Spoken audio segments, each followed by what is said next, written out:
I am sure sports. You know me there, I'm coast to coast representing. I mean, I say this is righteous representing for Omar. You don't know, come get your sports over here from near and far. Boy. Me say I am sure sports, one thing me sure about. When me say sure, that me not doubt. Come get your sports, get it over here. Come subscribe, repost and share. I am sure sports, one thing me sure about. When me say sure, that me not doubt. Come get your sports, get it over here. Come subscribe, repost and share. If me not sure, that me not say it. Know who score, that me not say it. Never know the game play, that me not say it. If me never seen a game, me not know who play. For your sports news, better come over here so. For your soccer news, then come over here so. If you don't love sports, still come over here so. For the day done, you are gonna love over your son.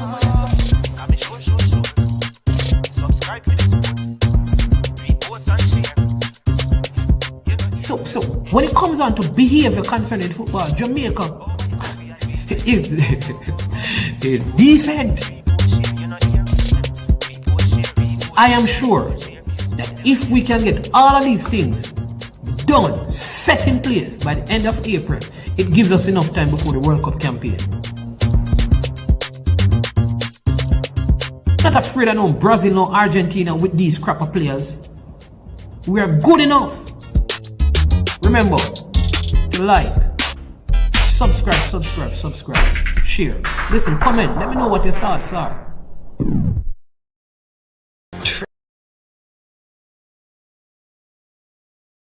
Trick Jerk Marinade gives your meats and vegetables authentic Jamaican jerk flavor. The spices are directly from Jamaica. Spices like jerk seasoning, allspice, Scotch bonnet pepper, fresh scallions, thyme, ginger, and garlic. The key ingredients to a great jerk marinade. 0% sugar and low in sodium.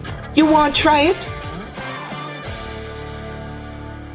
Made up of 18 Jamaican herbs and spices, add delicious, bold flavor to your next grilling experience. Flavoring sauce, a marinade, basting, condiment, or topping. Trick Nick Jerk Barbecue Sauce.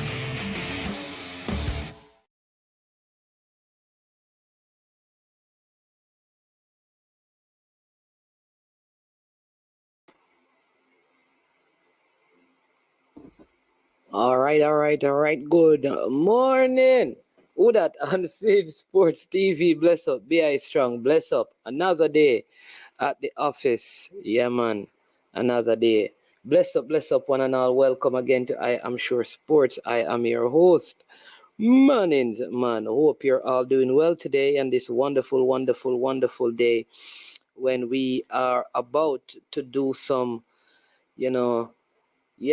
some coverage on some awesome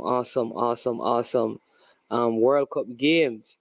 Today, couple of big games coming up. We have none bigger than the Belgium versus Croatia game, Morocco versus Canada, Spain versus Japan, and Germany versus Costa Rica. Yes. You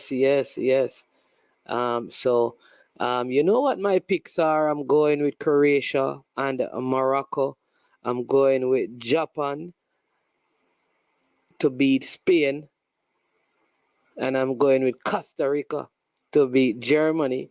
That's the heart. The head is saying Spain will make it and Japan will make it because that game will probably finish in a tie. But the heart would love to see one more CONCACAF team making it through after Mexico came very, very close yesterday. Also want to give you a little bit of update on some sporting stuff. Number one in yesterday's Seoul JPL game, Mount Pleasant defeated Tivoli Gardens by 3-1. Mount Pleasant took an early 2-0 lead before Tivoli Gardens got one back, and then Mount Pleasant extended their lead back to 2 goals and won the game by 3-1. In schoolboy football action, we had the semi-finals of the Ben Francis Cup yesterday, and York Castle, they lost their game. Yes, they lost to defending champions Edwin Allen, and also Rossies were thoroughly beaten by a young Glenmore team. So the final will be all listen, this is, I don't know if we have ever had this.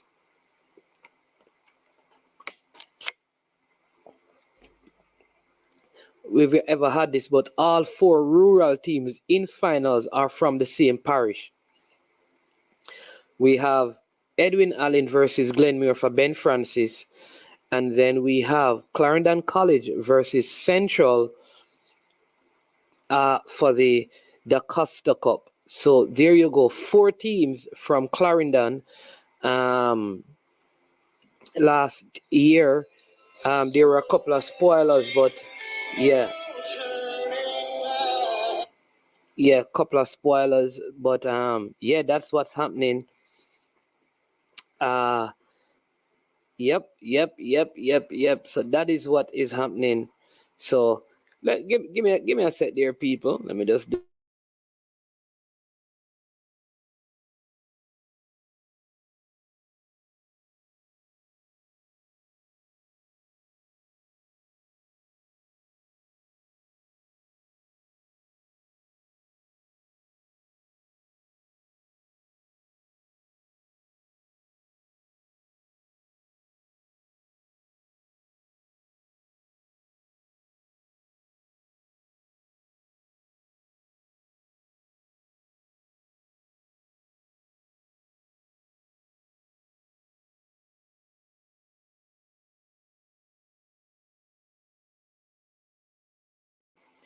Yeah, so everything's staying in Clarendon, and that is for sure. So again, big thing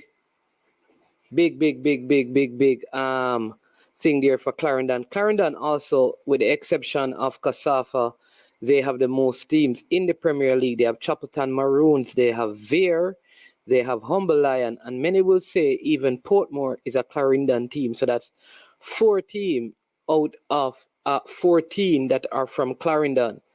Right, and so that parish continues to excel in local football. It is also the parish where the president of the Jamaica Football Federation is from, and also where Captain Horace Borrell won through as well. That's Clarendon. So obviously a big time footballing parish right there. You're seeing the starting lineup for the Belgium versus Croatia game. Many, let me say it this way, changes galore for,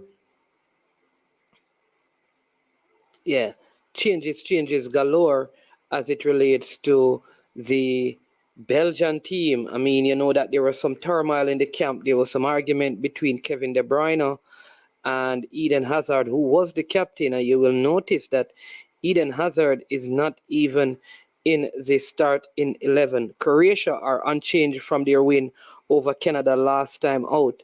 Livaja and Kamari continue to lead the line, supported by Perisic in the final third. There's a midfield trio of Luka Modric, Brozovic, and Kovacic, and so they will help to control the proceedings against the Belgian, right? For the Belgian, right, as we can see, they have found themselves in a difficult bid to qualify for the round of 16 after losing to Morocco in their last outing. Roberto Martinez's side suffered a 2-0 defeat as goals from Romain Saez and Zakaria Abukhali delivered the 3 points from Morocco. Belgium have to win to advance to the next round of the competition or draw, and hope that Canada beats Morocco in their other Group F match today. And even that might not be enough. It is going to be a tense occasion for Martinez and his team, right? And Croatia really have a very straightforward path to the round of 16 by simply avoiding defeat against Belgium today.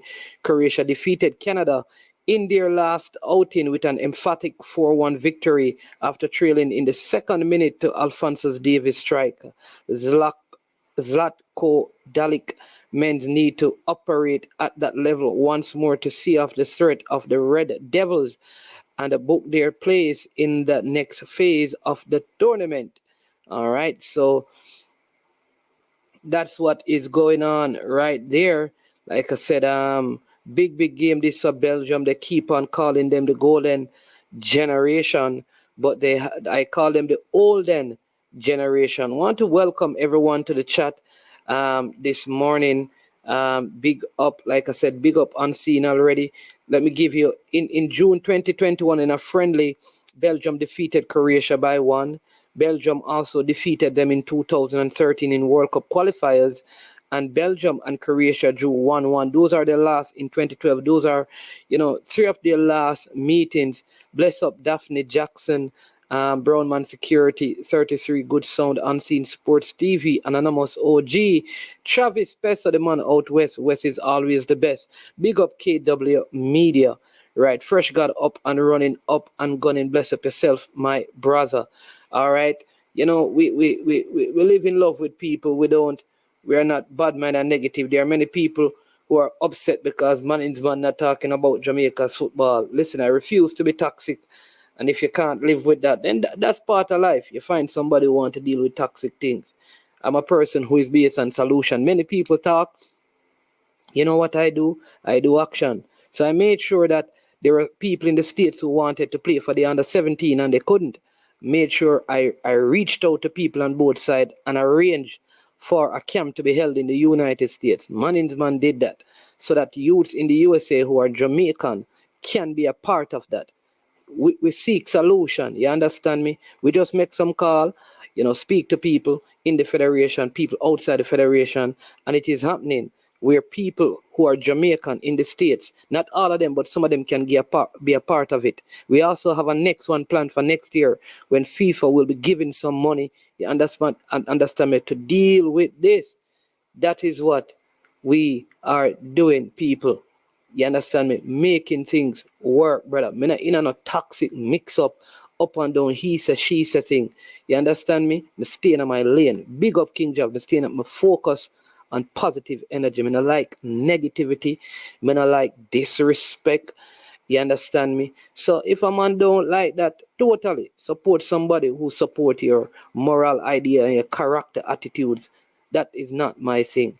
Respect and love, we pass each other, we heal each other, but we stay away from certain things. Life must be about solution. The nation too negative all around for us continue to spread negativity. We have to find a way to uplift the communities, the people around us, and make life better for them. You understand me? And we have to do that in a respectful way. One for all for one. So, man is the man. See it. You understand me? And we have made big moves. We have some youth we are planning to move in at the States so them can get some looking and some those things. You understand me? We have a big thing coming up in December at the 17th with Coach Robin Fraser and a couple of other reggae boys down in Waterhouse. We are telling them about that. You understand me? And them things that we want to encourage and enhance positivity. We may not have 1 million subscribers, but guess what? We are making an impact in a people's life. That is what this thing is about. Make an impact in a people's life. You understand me? We have built a brand, and we have to build the brand with character. That when people listen and hear what we say can be validated. What we say can be played. You understand me? Your son, any day, my son and my daughter, you understand me? And my church family can look on my content and appreciate it. Me lose it. My son and my daughter, my brothers and sisters in Christ must look and listen to me and listen to the people them in my comment section. Read what them I write and walk away feeling like they have learned something, like value has been added to their life. We are value adders. We not take away, we add. We make things better. We're supposed to be fruitful and multiply and subdue and control and conquer. We not come for divide and rule. We not come for hype. We don't need hype. Stay in our lane unseen. And we focus. You understand me? We are the World Cup football. We are going to stay in a World Cup football. That way we focus, steadfast, steady but surely. One thing I know, if you plant good seeds, you will reap good crop. It may take long enough. Because some things, grow up fast, The things that grow up fast die fast, You see mango tree, long mango tree stay before you have cut it down unless it get infected. Because the thing will take long to grow, normally produces more fruit over a longer period of time. And when it is fully grown, it needs less care. You see when things spring up fast, it die very fast. Slowly, but steadily. But we respect everybody because everybody has a right to be their own selves. Game is about to start. Game number one. We now watch both of them. You don't know people. Me can't afford to watch the both games and we come here 4 eyes. You can't do that. You only have 2. Management, what shall you do? You understand me? Big up you like unseen, Positive impact, You understand me? That we say, Positive impact and change, Yeah. Games are about to start, people. So listen to management that provide exciting commentary and coverage. Please remember, hit the like button, subscribe, and share. You understand me? A man text me and say, yo, me I unsubscribe from your channel because, whole of things are going here now and discuss it. Me say, yo, respect my brother. Love you. Yeah, man. That's not a problem. I think he thought I was going to react bad. No, you have a right to do that, my brother. You have a right to do that. You have to go where your views and thoughts are welcome and appreciated.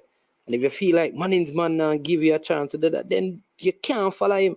I say go. You understand me? Yeah, people give stars. Give me a picks, people.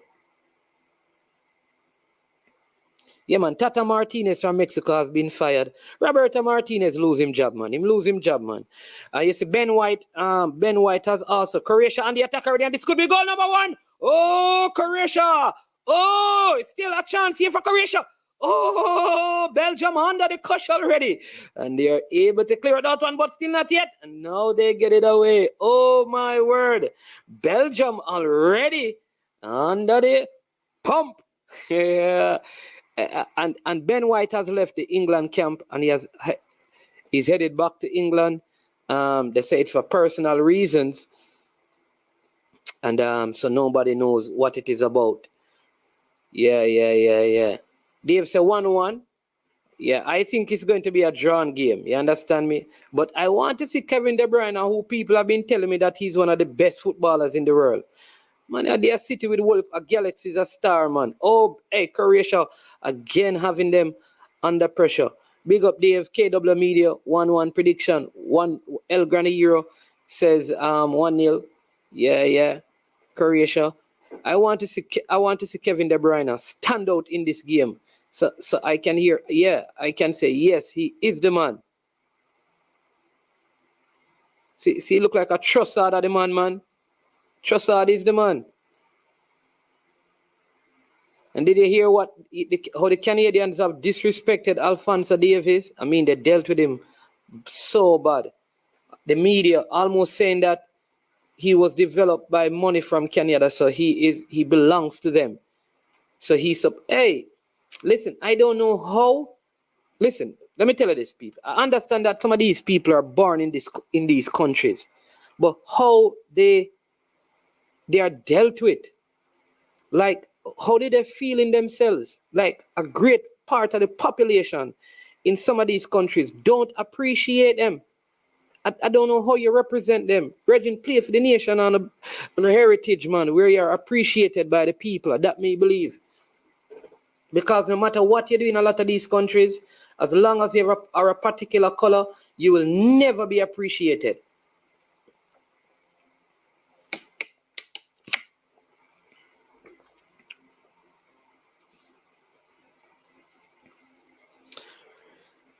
Oh, 2 good games going on. Canada doing well in their early game here, but also, I mean, the Croatians have started out as a house on fire. Dima, come on, come drop the coverage, man. You see, you get the link already. Oh, goal! Leo, what did the Canadian goalkeeper do? He must have hit his head. Borhan, what a crazy piece of goalkeeping. Hakeem Ziyech there. Oh, capitalizing on that is the craziest goal. He reminds me of the goalkeeper that kept for Colombia. What was he thinking there? Oh, my word. Oh, my word. And Canada are down 1-0. What was the keeper thinking? Oh my word. Canada 0, Morocco 1. And this one is over before it even started. Morocco now are leading. They are on 7 points with Croatia. Oh my words. Okay. This is unbelievable stuff. Unbelievable. Absolutely crazy piece of goalkeeping there. And if he were living in certain places, he would have a hard time probably making it home or going back home. I am telling you, well, it's a nothing game, so maybe that's it. Can Canada get back into this one as the Belgians have taken the ascendancy in their game?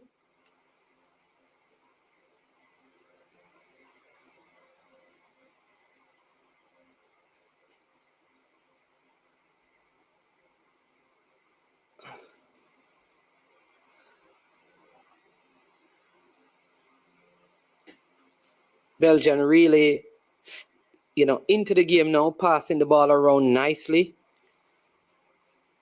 Remember, no Eden Hazard.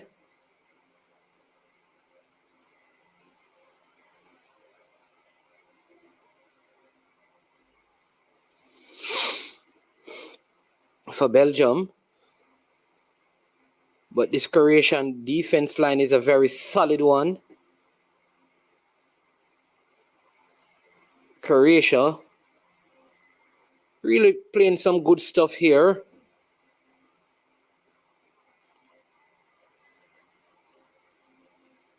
Belgium has to come out attacking because they need a win. Croatia can just hold on for a draw, but because of how the ties are, maybe Croatia will go out for a win. Axel Witsel with the foul there, free kick. Again, I want to thank you so much for joining. All of you are coming on. Welcome to the stream. Again, I'm Management for those of you who are joining for the first time. The channel is called I Am Sure Sports, and we also have a second channel called I Am Sure Sports Caribbean. Just want you to know that Australia, they declared, for those of you who are cricketing fans, just giving you a cricketing update, at 596 for 4. 2 players made double centuries in that game.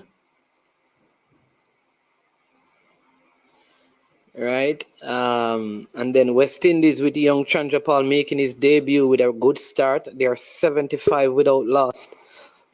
So good going for the West Indies. England in their test, they made 500 runs. I don't know if that has ever been done in cricket in the opening day. 500 runs. Crazy stuff in cricket. I want to welcome Dima Jury to the show. When you see Dima, One sec. he's normally at work, so he's not able to stay on for the duration, but he does such good coverage. 5 minutes is good. Yes, Peso, you did predict that. You did predict that Canada would not win a match. I am surprised because if you ask me which one of the CONCACAF team would not have won a game, I would have predicted Costa Rica. But here they are today with an opportunity to go through as the Belgians are on the attack. Yeah, I think Jason Guna it was, or Akubra, one of the Arsenal fans told me about this young. Yes, sir. Yes, sir. Good morning, guys. Reporting for jury duty. Dima Jury. All right, go ahead. Take it away, sir. Yeah, what game are you watching, man? Both of them. Oh, you're watching both. So All you right. can So go. my main feed is on the Morocco game, and there's a corner here for Morocco. They swings it, and the keeper punches away. They still have possession. There's a shot, but it's blazed over the. Well, it goes all the way out for a throw in, and that was actually a shot on goal. Morocco has started really brightly. Horrible mistake by the goalkeeper, who made a couple of saves in their last game. Brilliant stuff for Morocco so far. Canada looking to get their first win of the World Cup has not started really well, but there's a lot of time to change that. Yeah, man. I mean, during the time, I don't know, man, but you have to talk to him about some of these historical things going on in cricket, especially the start by the West Indies. Though it's not a cricket show, it's World Cup, but Yeah, well, let's say I haven't watched that. I fell asleep during that game actually. And I woke up to the England game and listen, jeez, that is historic stuff. I've never seen any cricket game like that in my life, and I've been watching cricket for a very long time. History made, never been done. They were like I was like watching a T20 game. They were just beating the ball all over the place. And it wasn't like slugging or anything. It was just playing aggressively with proper cricket strokes. I mean, England were all over them, and I guess it's the Brendan McCullum type of cricket, you know? Four centurions in the same team. Like it was just Ben Stokes came in and he went blazing as well. So would you say it's an inferior side that they were playing against? I mean, Pakistan, they didn't have Shaheen Shah. I think he's in the hospital.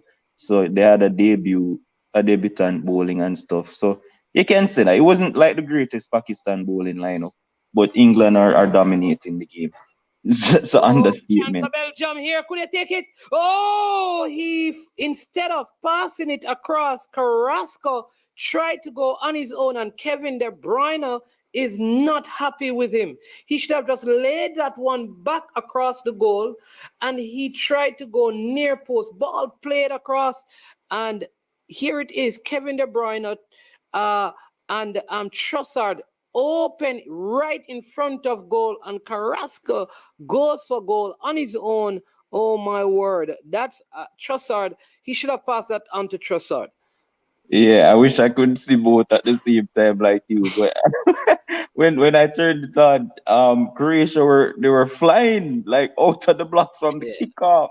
yeah, but Belgium has gotten back into it now, so it's a little Okay. bit closer. So go ahead with some more coverage on the Canada game.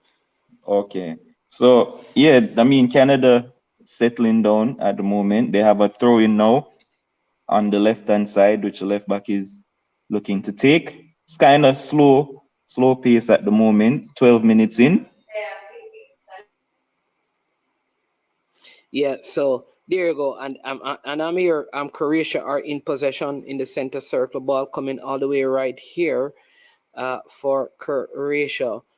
Still Croatia possessing it nicely, but Belgium has really looked good on the attack so far, creating at least one half a chance that they could have made much of, but they didn't. Here What do you are make? What do you make of them leaving Eden Hazard on the bench? I think they had some serious issues in the last game. There were some issues between him and Kevin De Bruyne, and I think going ahead, one of them will not be playing back for Croatia, for Belgium. I don't So see you them. think that's the cause and not because of playing, like his influence on the team? Yeah, I think he has not been playing well as a captain. Look at this is a Kevin De Bruyne with one of his trademark passes to Carrasco, who again just kicks it away. Dries Mertens, that was a clear goal. Leaned his body, leaned back, and kicked the ball away. Brilliant passing by Kevin De Bruyne. He has indeed showed up for this one.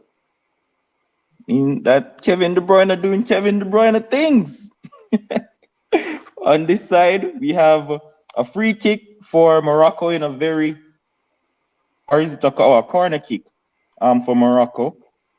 Ziyech walks over to take it with Saifi. They take it short. Quick corner kick, and it's blocked by Alphonso Davies, who heads away. And they're looking to break now is Canada. Plays on the right hand side. Oh, brilliant pass there. Here is the forward for Canada breaking into the 18-yard box. He's trying to pass it. Oh, and he got a toe to it, but it wasn't enough to put it in the back of the net. Brilliant play there from Canada, breaking down the right hand side from a corner, and he turned from defense to attack really quickly.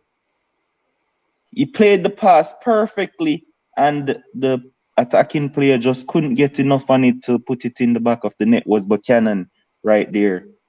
Brilliant attempt from Canada. Free kick for Croatia. Madrid standing over it, the 37 years old.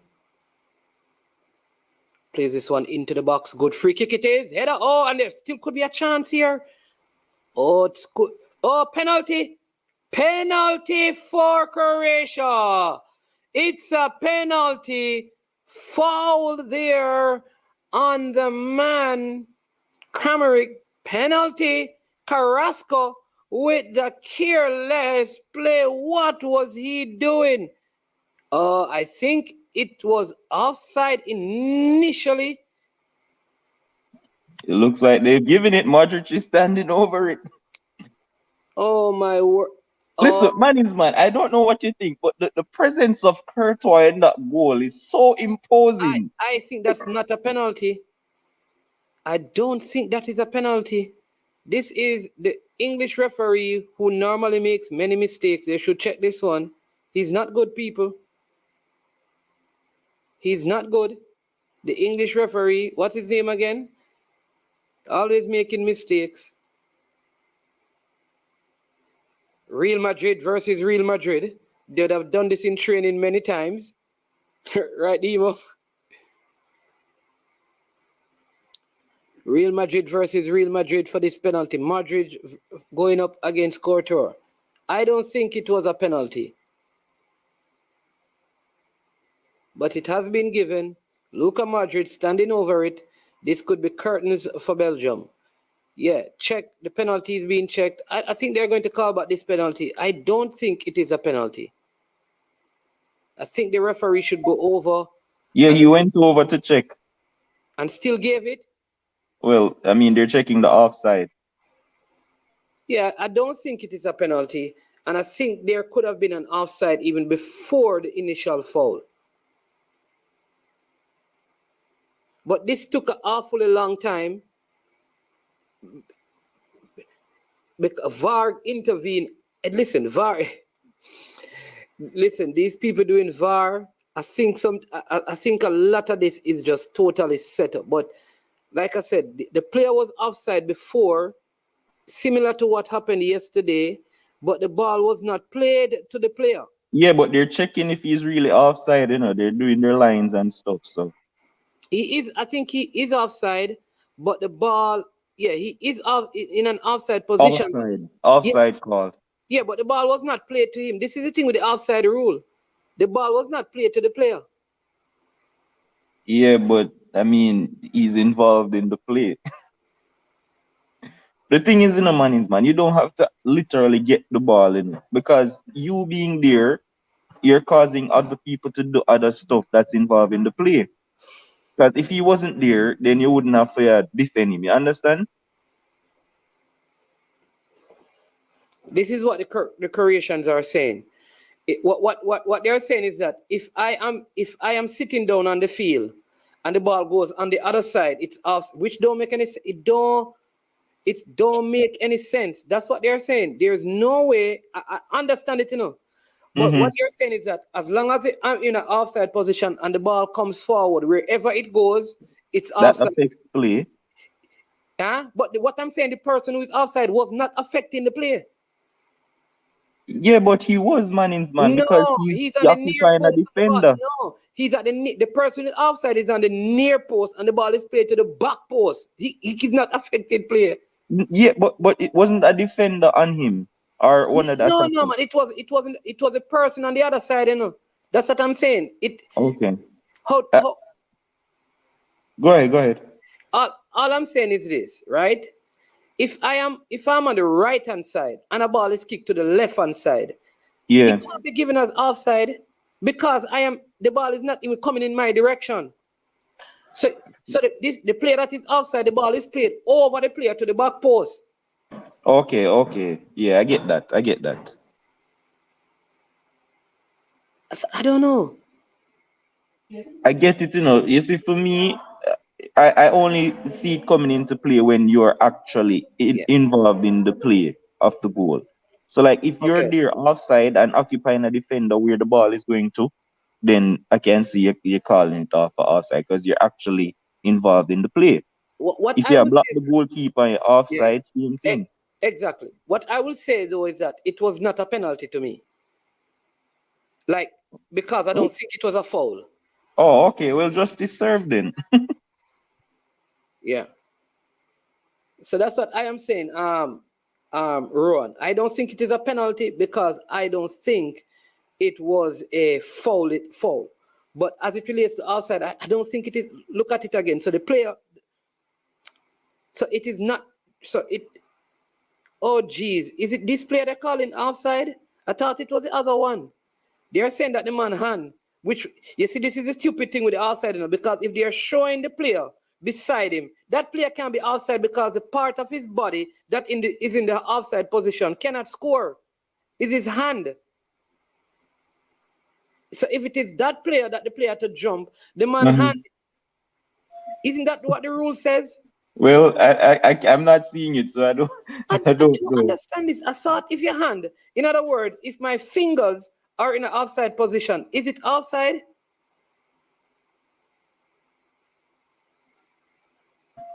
Isn't it any part of your body that can actually score?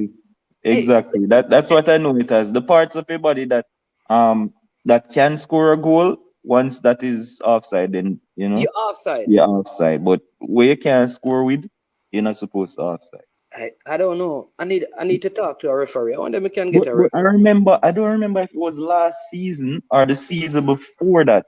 You remember when they were giving offsides when, like, I remember a specific game between Leeds and Bamford was pointing to where he wanted the And ball. they offside it and they change it. They change it because they were saying that it is that part of his body. I think that Bamford won and a couple of others in the league last season caused Yeah. them to change how it operated. Maybe it's just in England. Okay. All right, go. You can go ahead, Dima, with the Canada game, because All right. All right. Well, the ball just went out for throw into Canada. ZH was on the attack and they defended well. Morocco clearly on the front foot here, playing some really good football. I mean, I think people really slept on Morocco coming into this tournament. They have really been playing well. So they have a throw in now in their own half, and the game is a bit slow right now. but Belgium not looking like a team who needs to win this game. It looks like Croatia are more trying to win this game. Ziyech really having the game of the tournament, his game of the tournament so far. Here is Morocco again on the break. He takes a shot. Goal! Goal number 2 for Morocco. Ball played over the top, splitting defenders. The striker ran onto it. Brilliant half volley there, right in the back of the net. 2-0 to Morocco, fully deserved. And Canada are in shambles, not looking like they'll get their first World Cup win. Brilliant stuff from Morocco here. And they can cause some problems to some teams going forward. Excellent stuff there from Boufal, the former Southampton man. This Morocco team is a force to be reckoned with. So there you have it, people.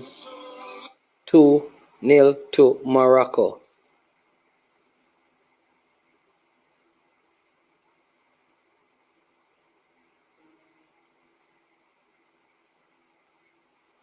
Oh, and Lukaku and Hazard. Lukaku not looking happy. He's smiling. Hazard is saying that's what they wanted. They're following the score in the other game. All right. Dima, when you're back, Everton is asking if does Morocco look like the dark horses of this tournament? I mean, I'm not going to say dark horse because I mean, if we say dark horse, we're saying that they have a chance of winning the World Cup. The thing is, I don't know where they would go if they top the group. Who would be their next opponent, man? You can't tell me. Yeah, But, man. If they top the group, yeah, but they definitely will cause some problems. I'm not going to say the dark horses, but I'm going to say that they were really so being they're playing. Oh, sorry, go ahead. They're playing No, man, against go. the group that has Spain in it. So So they'll whoever play comes second place. yes. And I wasn't really sure who was second place it. Yeah. But for me, whoever they play, like I think they will cause them problems. This Morocco team has been very underrated, and I'm not sure why, because they've been playing some really good football. So I mean, I'm not gonna say they're the dark horses to win the World Cup though. That's probably a bit of a stretch. Okay. Yeah. I think there are probably 2 or 3 better squads in the World Cup to win it. So yeah. I think they're more of a dark horse than Belgium though. And who else did have and the Denmark team? Like people were Well, saying Denmark were dark horses. after this game, Belgium will be no horse whatsoever. They Yeah, will but people were calling them that, oh, here's Canada on the break. They passed it in. Oh, it's intercepted and defended well by Morocco. But people were saying Denmark and Belgium were the dark horses for this World Cup. Yeah, you see the parallel 11, the hands and the arms of all players, including the goalkeeper, are not considered when determining offside. I know that is the rule. Mm-hmm. So that should not have been offside if they're using that player. Yeah, well, I'm like I say, I can't really comment. I wasn't, you know. Yeah, this old Belgian defense is suffering under the pressure.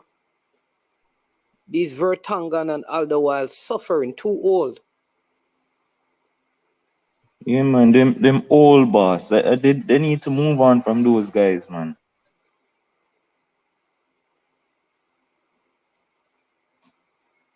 Too old. Vertonghen, too old. Alderweireld, I think, too old. Thomas Munier, also an older player. Then Dunker, I don't fancy him that much. Former Wolvesman now at Aston Villa. Lukaku on the bench today. Eden Hazard on the bench. They may be looking to bring those players in the second half if they are chasing the game. Yeah. All right, here is Canada now, trying to build out from the back. Trying to get back into the game if they can. And they're tackled up. Morocco winning. Oh, that's a nasty challenge there. No foul, said the referee. He got the ball. All right, Canada goes back to their defense and they're trying to restart. Morocco really holding their shape well. They look to trigger the press whenever they find opportunity, but they have a decent shape as Canada looks to play from side to side and back to the defense to try and break this team down.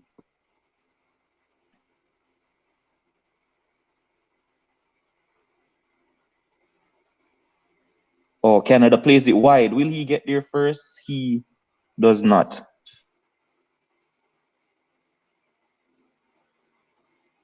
Foul here for Morocco and deep in their own half.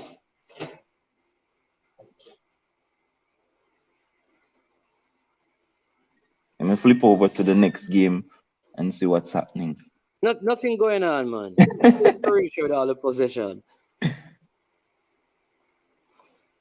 Like I said, Belgium don't look like they because they have not had a foothold in this game. Still Croatia. I mean, this Croatian midfield is playing some very good football. They're a next team that oftentimes we underestimate. But Modric and his midfield partners are having a dominant performance. Modric, Kovacic, Brozovic, and even Ivan Perisic playing well. Andre Kramaric. I mean, they're playing some good football. Madrid, the older player, really the mastermind behind all that they are doing, making the younger Kevin De Bruyne look underwhelming. That's how good Luka Modric has been in this game for his team. Wow. Captain's performance of the two captains, he has been the standout.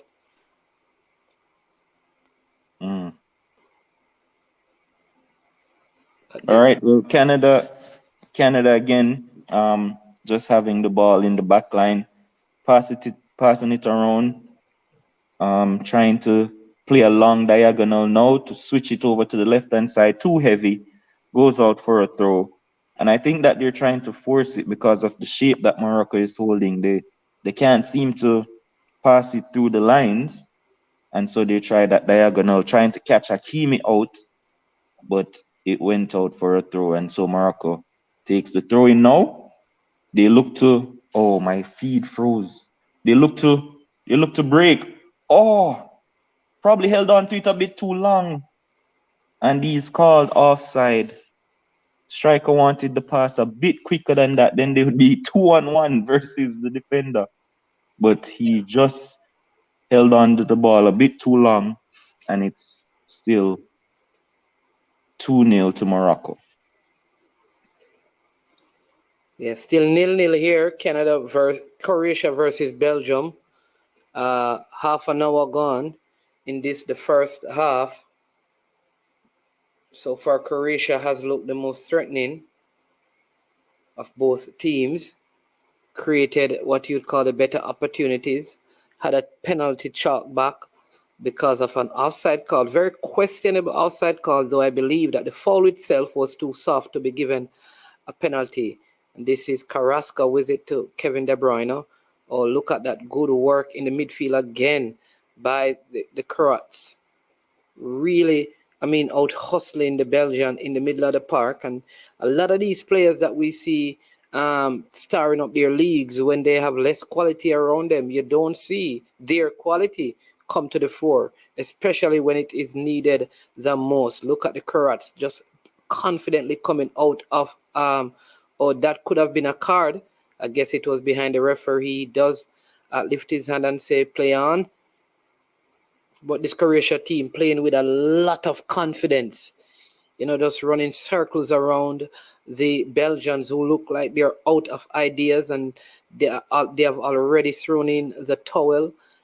So far, nothing yet. Here they go again. Here the Croats, they go again, looking for a ball. Oh, did too much there, the man, and it goes out, and they win a throw-in. See Thierry on the bench there. You mentioned confidence. I mean, Canada now building up some confidence. They lose out now in the back line there. Morocco, they're the ones playing with all the confidence in the world. Ziyech bringing out the tricks and the flicks. And the players are just passing it around in their own box. Listen, I'm telling you, this Croatian team, they are playing some football here. Oh my Lord, look at this. Here, one sec, here is Hakimi looking to cross it in. Oh, big good turn there. Brilliant stuff. Oh, it's a sliding tackle by Canada. Oh my word. Head on target defending. there. As well by Croatia, it goes out. Listen, Madrid is enjoying his game. He's smiling. I don't know what Belgium is going to do.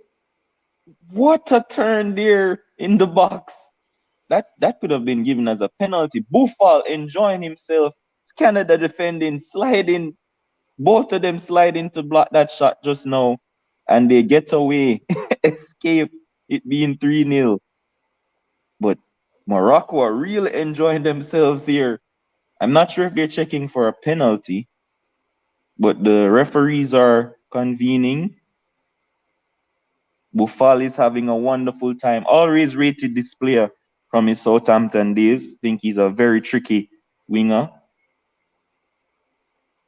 Probably didn't always have the end product, but he's a very tricky customer. Yeah. I'm not sure what's going on, but the referees are convening. Morocco fans waving their flags in the crowd, enjoying themselves. Probably have high expectations of this team. I think maybe their headpiece is not working. They're not able to communicate with each other.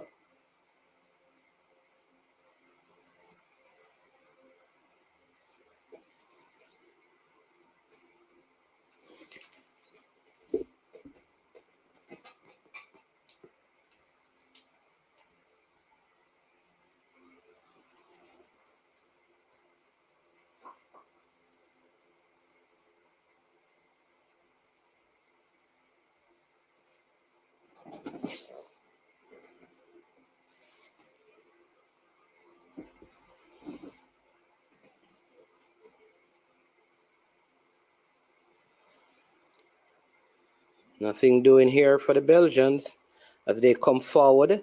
Referee says play on. To Wixel playing it out here wide to Carrasco, trying to get past his man, playing it into the box, to the back post, headed out by the Croats, headed back in by De Bruyne, but headed further out by the Croats, winning that second ball, working very hard. Ball played into the box again, but it too long. That ball coming in, it goes out for a goal kick for the Croats, as that ball was played too hard by Thomas Munier. And back here, Morocco is in possession. We're back on the way. I think Manny's man was right to read the headset. But they're back on the way now. Morocco again playing the ball through the lines. El Nazir flicks it on well, but Canada picks up. And they have possession now, looking to break. Good tackle there from Morocco, but Canada wins it back and it goes out for a throw-in to Morocco. Junior Hoylett right there, who rejected Jamaica after being told of the facilities there and, saying that it'd be better to represent Canada. So what I don't understand, a lot of these guys, like, they just how they are treated. Like, I hear some stuff about Alphonso Davis by the Canadian. I just always wonder. I see how sometimes the English press deal with the players who are not, call them the immigrants. Yeah. I just don't understand how they play for those teams. Like, how you make that decision given, the overwhelming, look at the Croats go again. Listen, the Croats are playing, look at this. This Belgian defense, even if they were to advance by some miracle, they would have to change this entire defense line. If they can't deal with the pace and the guile of the Croats, I don't know how they are going to manage the younger teams, because the Croatian team is a little bit old. Yeah. I don't know. I don't expect Belgium to go through, though. Honestly, I don't. I think that they came into this. I thought that they were a very overrated team. I think people are judging them off past golden generations because they're not the same players that they were 4 years ago. So I thought that they came in very overrated. Luka Modric is a magician. He and Kovacic are just, dismantling this Belgian midfield. Oh my word. It's a beauty to behold. Yeah. When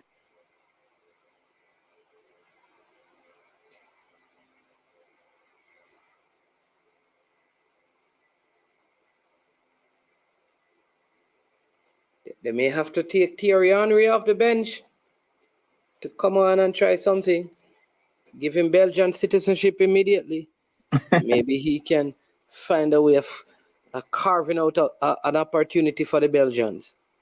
So far, it's not looking good. Not looking good for Canada here either. As there's a foul on the Moroccan player El Nasiri by the defender there, but it's deep into Moroccan half. They're just popping the ball around with such ooze and confidence. Look at them go. Here is Morocco now on a quick counter attack, passing it out to the right hand side. Hakimi, still Hakimi, crosses in. Oh, it's a brilliant header again by Canada in the defensive third. But Morocco still has it and they lose out now to Holliet. Picks it up back in the half. Here is El Nasiri again. And now they're just popping it around by themselves, having a lot of fun here, the Moroccans. I don't know. This is not looking good. Belgium will have to do something if they stand any chance of going through. Based on what is happening now, they are heading back to Belgium. It's not looking good. Croatia they have been the better team from start to finish. From start up to this point in the Oh, it's a 40 goal for Canada! A goal for Canada! and Brilliant stuff. They're horrible keeping there by the goalkeeper. I don't know how he let that squeeze in. I did not see that coming. Totally against the undeserved run there. of play. Against the run of play. Bono, the left back just ghosted past Hakimi, fired a low cross, it deflected off the defender, and Bono should have done way better than that right there. Even with the deflection, he shouldn't be letting that in. And Canada find themselves back into this game with something to fight for. Maybe 2-1. they read Jason's comment, because Jason just said Canadians like a big sweet pepper start off big but not hot at all, giving the Canadians false hope, and immediately posted that Canada gets a goal. Come on, Jason, we need some more comments like that just to spur on the Canadians. I see also here Rajic Sharp says man need a Golden Globe award for the game commentary. Thank you very much, Rajic Sharp. Listen, I'd love for some of my guests to come on and try to do this, be host, Yeah. If Belgium hold on Croatia and sneak one in the second half, Belgium will be in goals, win games. True, Everton Jackson, but we don't know where it's coming from. We see Corner kick for Canada here, man. 1 second. Junior Holliet about to take. Number 10 on his chest. The Belgium every time Kevin De Bruyne, which is what they need to do. Every time Kevin De Bruyne gets this ball in the dangerous areas, he created something just a while ago, created an opportunity, ball came across, but they're not playing with a Lukaku or a Batshuayi, and I think that's what they need on the field. Somebody who's a goal poacher, who's going to score those goals for them. Trossard is not that guy. He's a very good player, but he's not going to be popping up in those little areas in the box where you just knock it in. That could have been an opportunity, a goal scored, for Belgium. It isn't. Still 0-0 in the 42nd minute as Eden Hazard and Romelu Lukaku continues to warm up, hoping to have some part to play in the second half of this game. We hand you over to the man over there in Qatar with commentary on the game between Canada and Morocco. We call him Demo Jury. Demo. One sec, man. 1 sec. Here, Tibor Courtois playing this one out here, but again, well defended high up the pitch by Croatia. It's 0-0 Croatia versus Belgium, 2-1 Canada versus Morocco. As it stands right now, Morocco would top the group and Croatia would finish in second. They would play the first and second place from that group with Spain, Germany, Costa Rica, and Japan. That nothing is yet decided in that group, though it looks like Spain are poised to go through, but we will see. Those games are coming up at 2 o'clock today. You can also view them on I Am Sure Sports. We'll be doing live watch along to that as well. We encourage you, if you're watching, please remember to subscribe to I Am Sure Sports.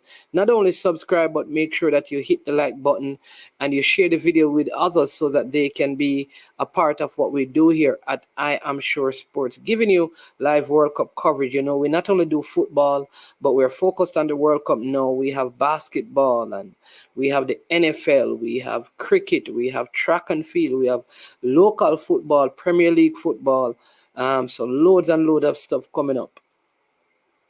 I think, Jason here trying to see if he can get Belgium to score a goal. Well, one is moving like sweet pepper. I think Belgium is a sweet pepper. I think that is the difference between Belgium and Canada. One is sweet pepper, one move like sweet pepper.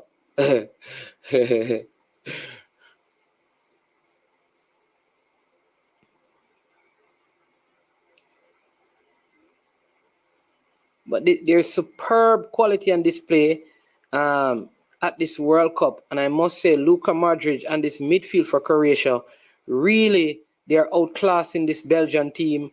and I think Belgium are going to struggle to score given what I've seen so far.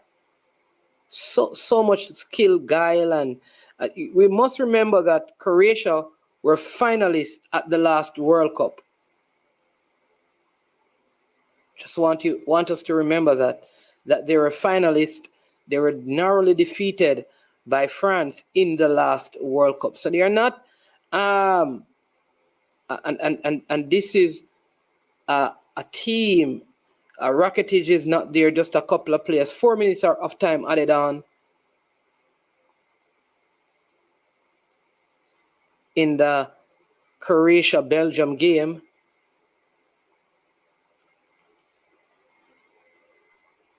They were beaten finalists. Go ahead, Demo.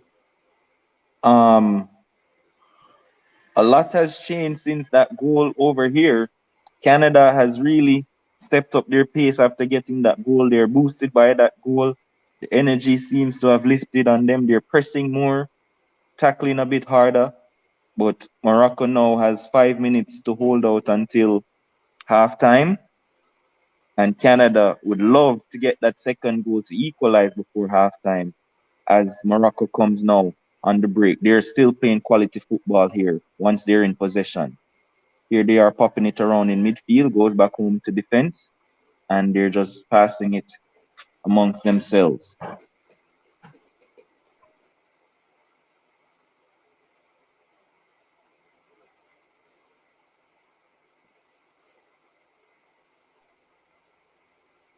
Free kick here to Morocco, and the left back picks up a yellow card from Canada. He was the one who forced that goal.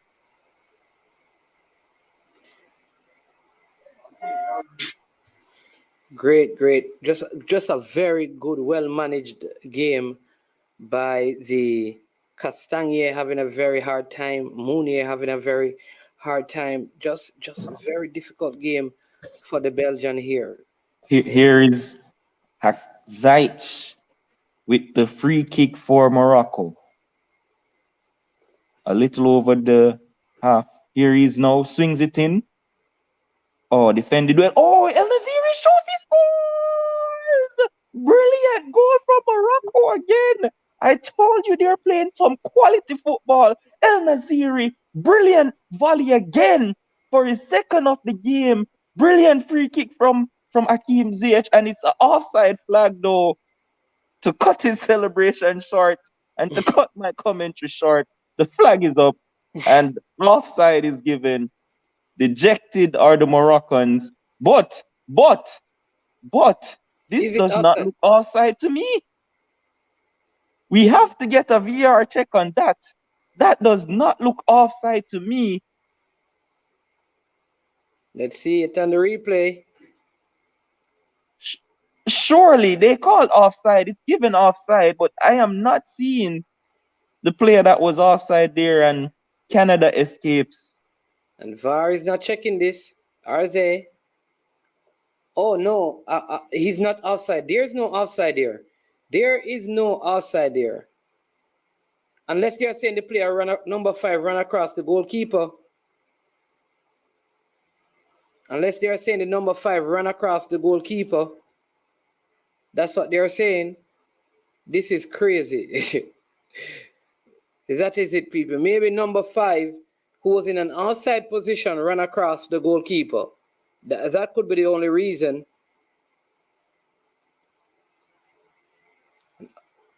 Offside calls continue to be hard to interpret in this competition. Oh my word! Still, Croatia with it again. Oh, ball played in, deflected. Foul kick. Oh, but what a shot that was. Just going wide, not connected properly. It is halftime.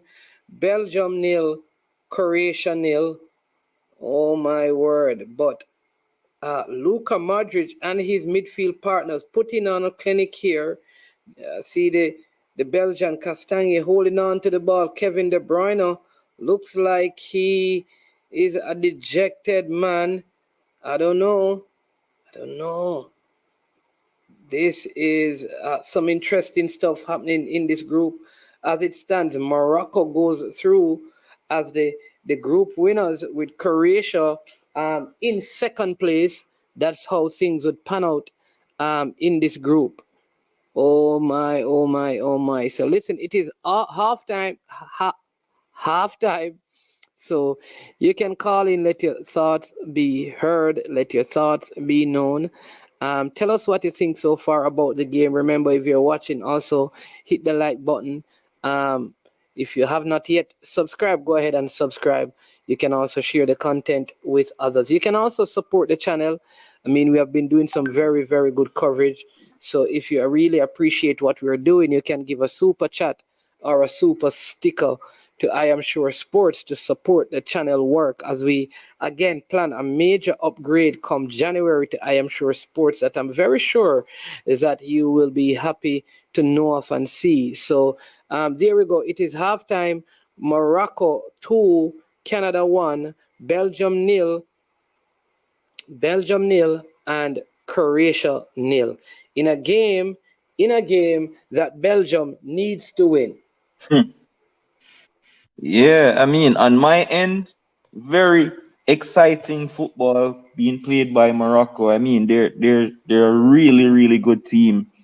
Canada got a goal against the run of play. I don't think they deserved the goal, but they got it. That's how football works. But Morocco are clearly the class team here. They're playing some fantastic stuff. They probably should have been leading by a 2-goal margin again. That offside call, but they're playing really well. El Nasiri finishing has been spot on, and Canada just needs to hold out if they want to, not be embarrassed, because Morocco are playing some really fantastic stuff going forward. Hakimi involved as always, Bufal, and obviously CH being the playmaker that they need. So well done so far. Good first half, and I'm looking for more in the second. All right, so let me give you some of the stats on that Canada game before we move to Belgium versus Morocco. Belgium, sorry, versus Croatia, stuck at 0-0.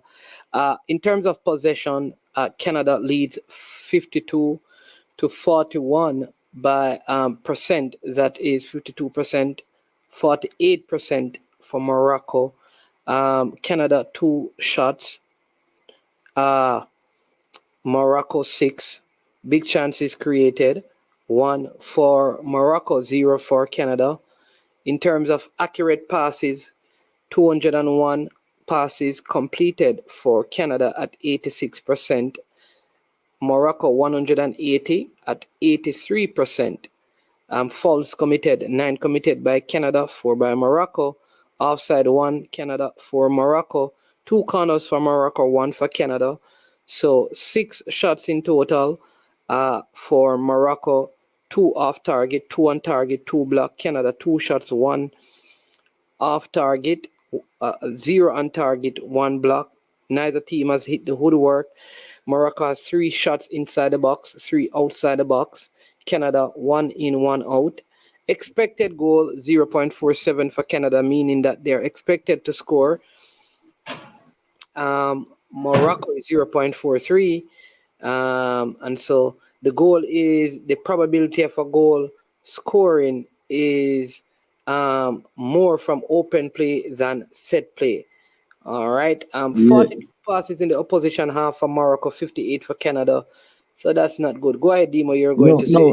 I was just going to say that you see that stat that said Canada had no shot on target, but they have a goal.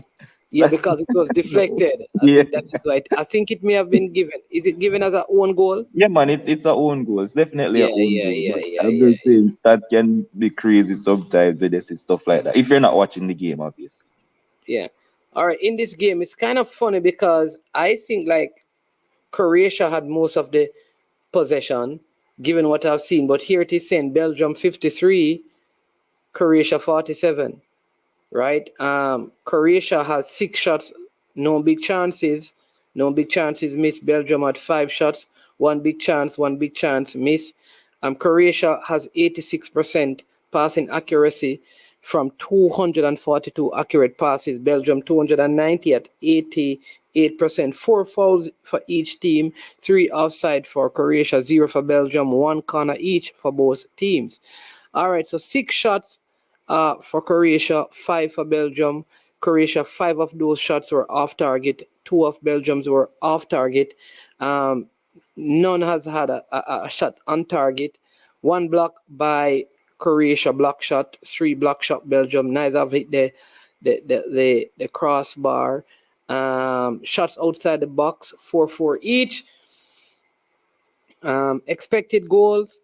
Belgium is expected to score and expected to score from open play. In opposition half, Belgium has more passes in Croatia's half. They have 125.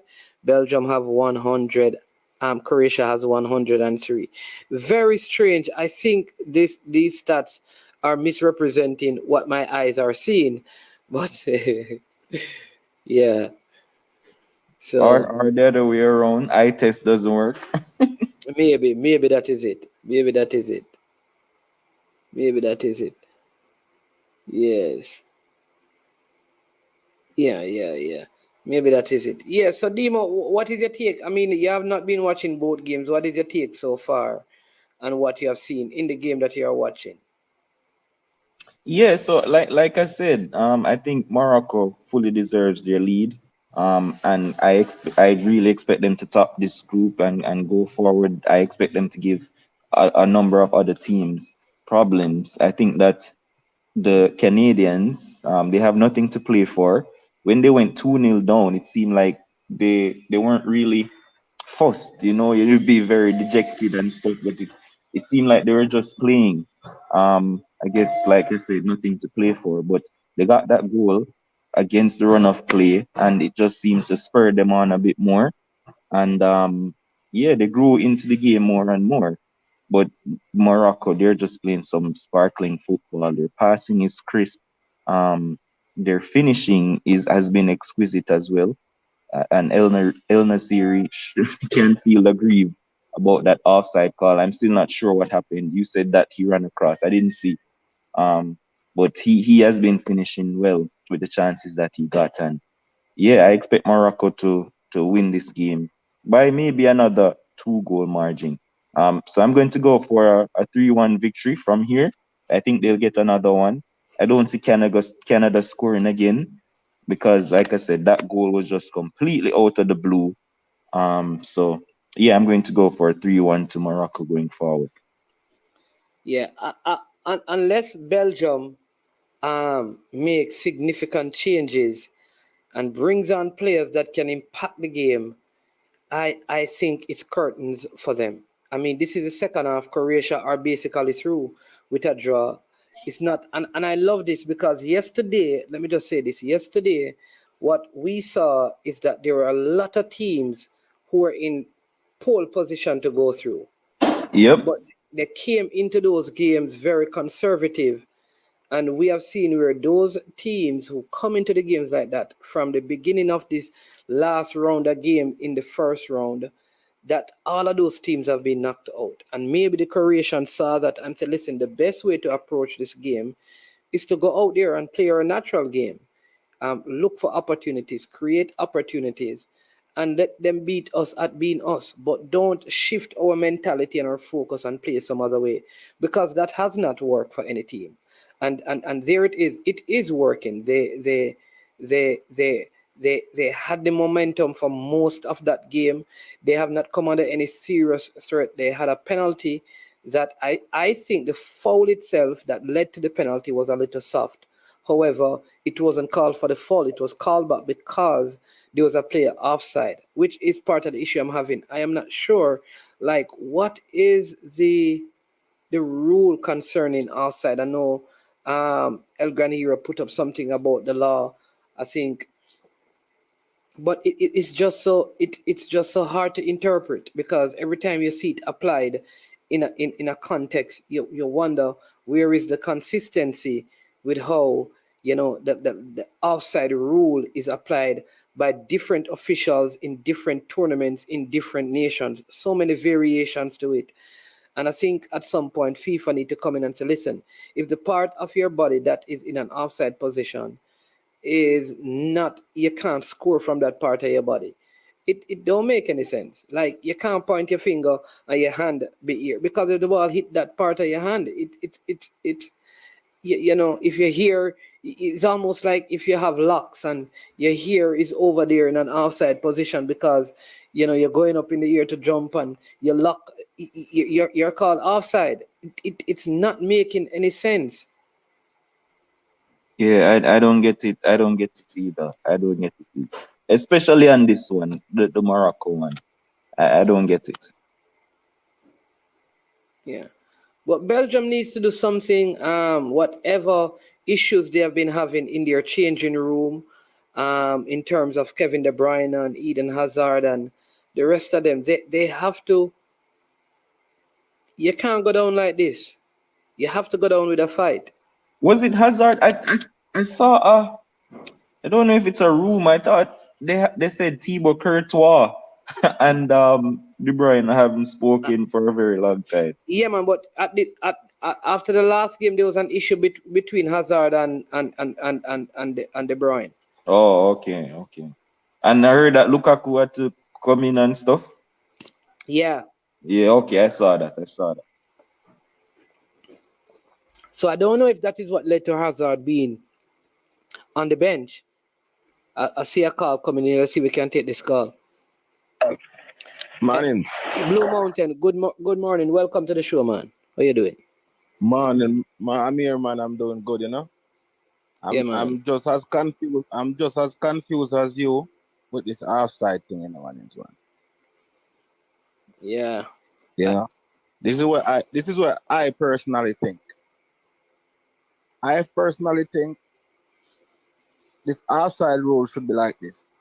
If both your feet is behind the last defender, no matter which part of your body is at right, it shouldn't be an offside. That's all me see. You get what me saying, man? Okay. Yeah. Hear you. I don't know if that makes sense to you. If both your feet,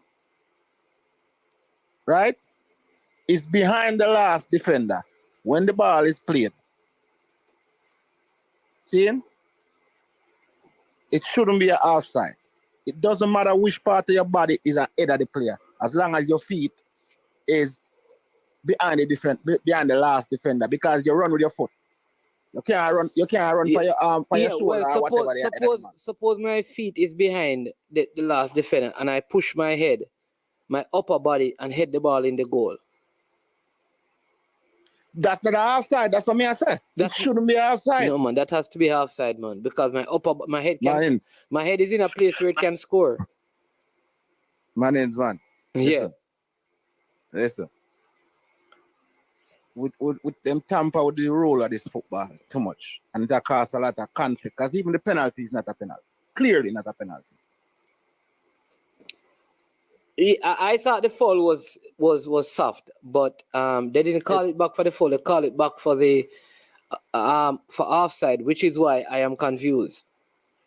But you know why it's not even if you know why it's not a penalty, why it's not a foul either. I feel like you have to have the ball under control and the guy step on you for it to be a foul. You don't have the ball under control, so how is that a foul? Yeah. We have. This is why you remember the other day when I said them need to bring back this direct kick into football, because some of the penalty could might get a penalty bridging. Yeah, but they still have you still have indirect. Every time the referee puts up his hand, is an indirect, No, but remember you used to have a thing in a man's man where you get foul in the box or your hands are ball in the box. If it's not a clear chance and goal, they used to give a free kick inside the box. A free kick. You don't remember those days? Okay. Yeah, they used to give free kick inside the penalty box. You don't remember those days? Yeah, not for foul, man. Man. Not for I think foul. it was for hands. Yeah, for hands. I think it was for hands. Yeah, for hands. I see Lukaku coming on replacing. Lukaku coming on. Hold on. Lukaku coming on replacing Mertens for Belgium. So they are going for it. Go ahead, Blue Mountain. I think they should bring that in the game for fouls then. Because if a man have a clear chance of goal and not going to the goal, right? How can that be? How can that be a penalty? Yeah. Yeah. All right. The games are about. Games have restarted. So. All right, when the game when it's done, we I'll talk start back on again. it. Yeah, man. All right then. All right, Cool. yeah, man. All right. We also want to welcome Coach Huntley Swaby, who has joined us here for this one. Where is Morocco 2, Canada 1, Belgium 0, Croatia 0. Lukaku coming on here to replace the man, Dries Merton. We also have Demo Dre providing us with top class commentary. Welcome, Coach Swaby. Good to have you. Thanks for having me, Demo and the crew and everybody Big up. in the comment. I apologize for my tardiness, but some family business in the early morning took precedent. So I'm back watching the game. How is the game so far? How is both games so far? Let me say that it looks like Morocco will win. Belgium making a change because they really never did much in the first half. So yeah, they're in danger right now of being eliminated. Because given that Morocco is going to win, they have to beat Croatia. Croatia just needs a draw. So that's the position. At some point, they're going to have to go for it, and that could leave them vulnerable and open at the back. We had that conversation yesterday, and I asked a question. I think it was to Andrew, our panelist, and I asked over the past 6-7 years, what has this team done to really have everyone saying, hey, they're gonna do something special, and they always come up short. It's definitely not a lack of talent or quality. It's just something that's not there. Maybe that will change today. Okay, you still have a good 40 minutes to go, right? So let's for their sake, it changes. But if the past performance is an indicator of what's gonna happen, then it might just goes back to Brilliant ball by Hakimi again for Helner Ziri. He picks it up though and he's forced wide. Here is Hakimi again making things click, and it's straight into the hands of the goalkeeper. He's the one running the show from this right hand side with his magic left foot for Morocco. Header and target there, almost a goal for Belgium. Lukaku already imposing himself in that box there, going up, barely getting his head onto that one, but climbing high was Lukaku. Still 0-0. Go ahead with the commentary over on that side, Demo. I'm watching the Belgium game right now, and Croatia is playing. It's too easy for Croatia to play from their back four all the way through midfield. Just know that Belgium need something from this game, and I'm seeing the shape defensively. It's a 4-4-2. Great shot by Croatia. Nice save by Couture. Ball goes over the top. Corner kick for Croatia. I just 4 minutes into seeing this right now, and it's too easy for Croatia to come out playing. A team that's looking something from a game should be applying pressure to try to seek turnovers to try and get a quick goal in the attacking third, but they're allowing Croatia to come out. I don't understand this. But Demo, go ahead with the commentary over there to see what's going on in the Canada Morocco game. Yeah, same old. Morocco on the ball, playing extremely well. Here they are now in the attack. Plays it out now to the right-hand side to Zage. Here he is. Passes it to the edge of the box. Good turn. Flicks and tricks are out, and Canada defends well. Listen, they are playing with some swagger right now, are the Moroccans. But here comes the break now. The left back who created that chance for the own goal, he's trying to beat the defender there. He does well, and Morocco mops up clears it out for a throw as Canada tried to break on the counter attack. Morocco playing some sweet, sweet stuff right now. A lot of flicks and tricks and exuding a lot of confidence as they look to top this group and go on to cause some problems in the next round. Here's Buchanan for Canada, though. Alphonso Davies on the left-hand side. His pass is intercepted by the Moroccans again with that steady shape, and they clear it out for a throw-in to Canada. Yeah, I want to say welcome to Rude Chin to the chat. De Bruyne turning fire in that one, but it goes over the top. Good hold-up play by Romala.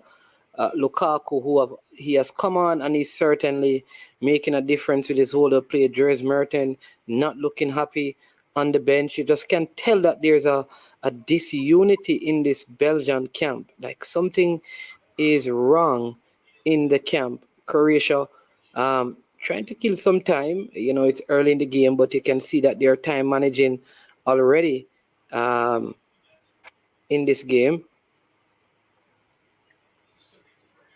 What I see from the stats right now is that both teams, Belgium and Croatia, is playing at a very high clip. Both teams are playing passing accuracy of 90 and 87%. That's one of the best passing accuracy we have had for both teams during this World Cup. And the same thing on the Moroccan and Canadian side also. Very, very high passing accuracy. Both teams are playing at international standard. Pity I can't watch both games. Yeah. All right. Go ahead, Demo. Let's know what's going on your side. Canada now in possession in the half of the Moroccans. They play it out to the left. I need to get the name of that left back. He has been the most promising player for Canada on that left-hand side. Buchanan now drifting into midfield. And they're just passing it around. Like I said, the shape of the Moroccans are, they are not allowing them to pass through the lines. So they're trying to play side to side, a lot of lateral passing. And the press is on now for Morocco. And Canada cannot seem to break through. And they go all the way back to the goalkeeper.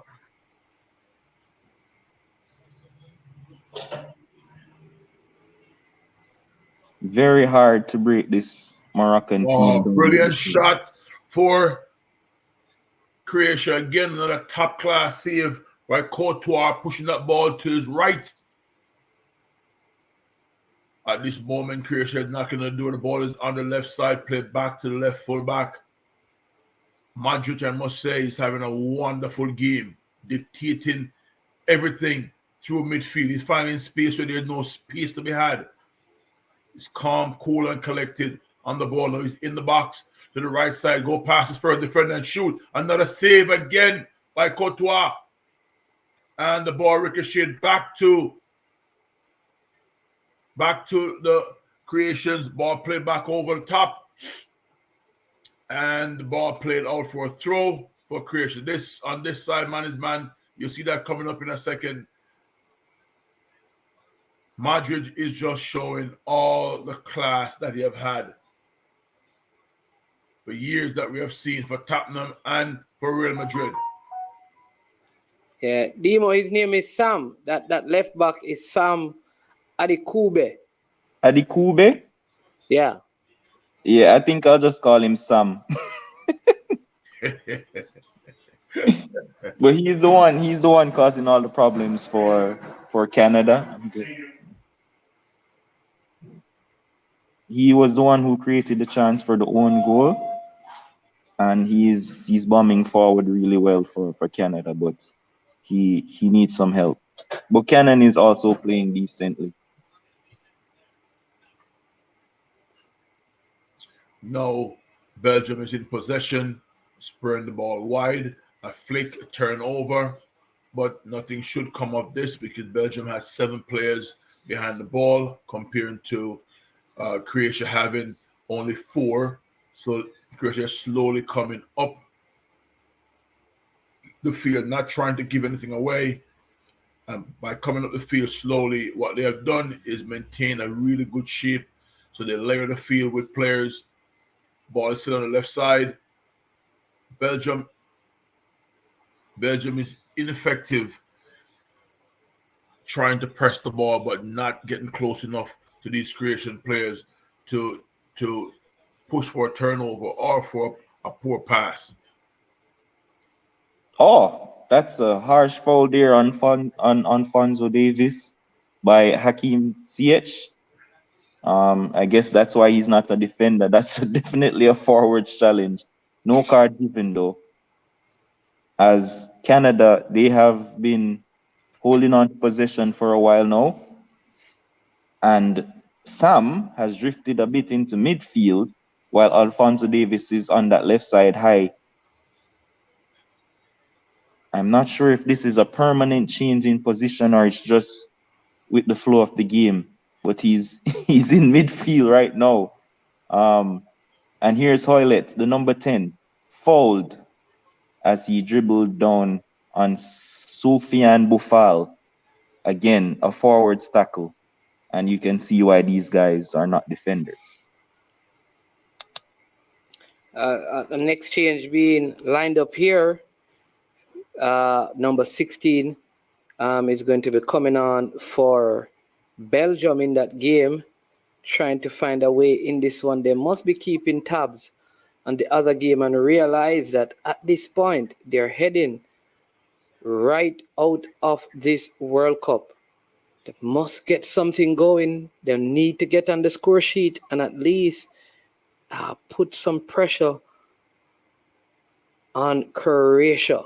Croatia also have to make sure that they don't hold up, that they don't just stay in this position and then, concede late and put themselves under extreme pressure. Want to make sure that you don't do this in a game like this.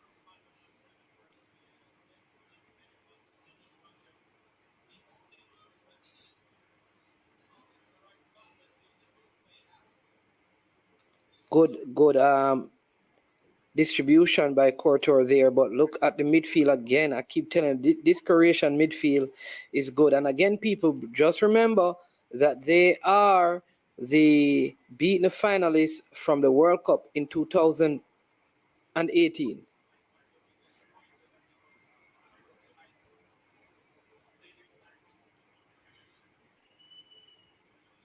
Thanks, Fresh God. Blessings to you and his family also. Belgium just made another sub.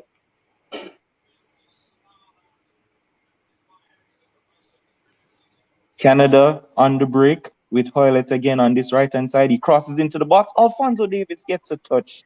And it's just wide as the defenders are lamenting each other, saying someone should have gotten a tackle there. Yeah, so Trojan Hazard replacing Trossard for Belgium. Oh, decent chance for Alfonso. But it's just wide. As here comes a long ball down, and defenders done better this time to stop El Naziri.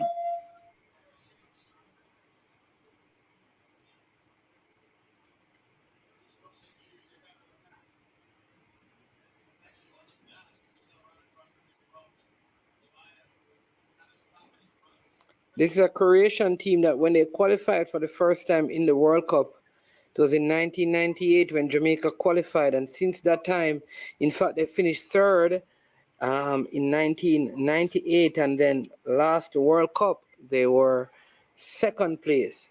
So lots of improvement, though they were a part of Yugoslavia that always produced good teams.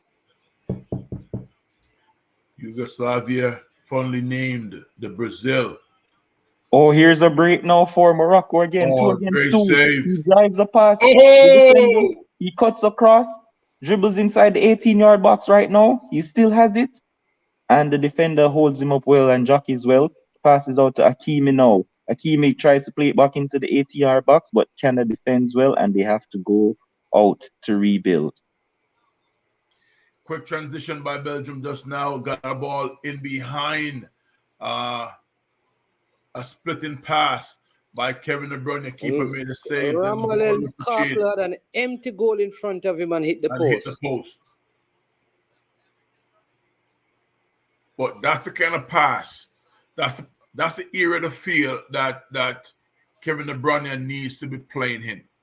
Right? I think Belgium had made a tactical error by putting him so high up the line that he can't receive balls on the half turn. You see that ball just now, received it. He knew exactly where he wanted to go with that pass before he received that ball. Yeah, Lukaku should have scored though. At this Yes. level, you can't miss that. Accuracy before power. You must get that one on target. Think he went for all power and he missed it. We have three changes here for Canada as they look to try to get in this game.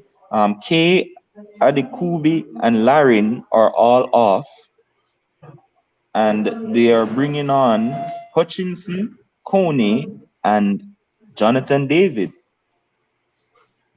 But the thing said Adekubi is off, but I still see him on the field. I'm not sure what's happening here. Now he realizes that he's coming off.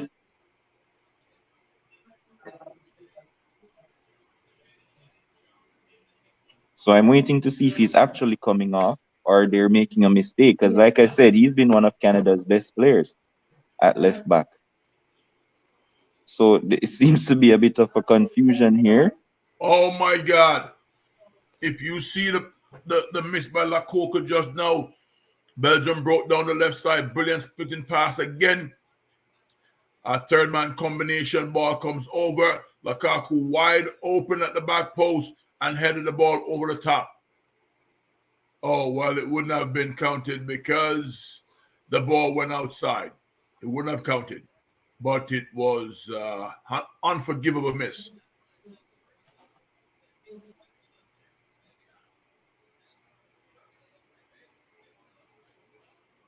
Again, half press or half effort press by Belgium, and Croatia just played right through it. A ball from left to right.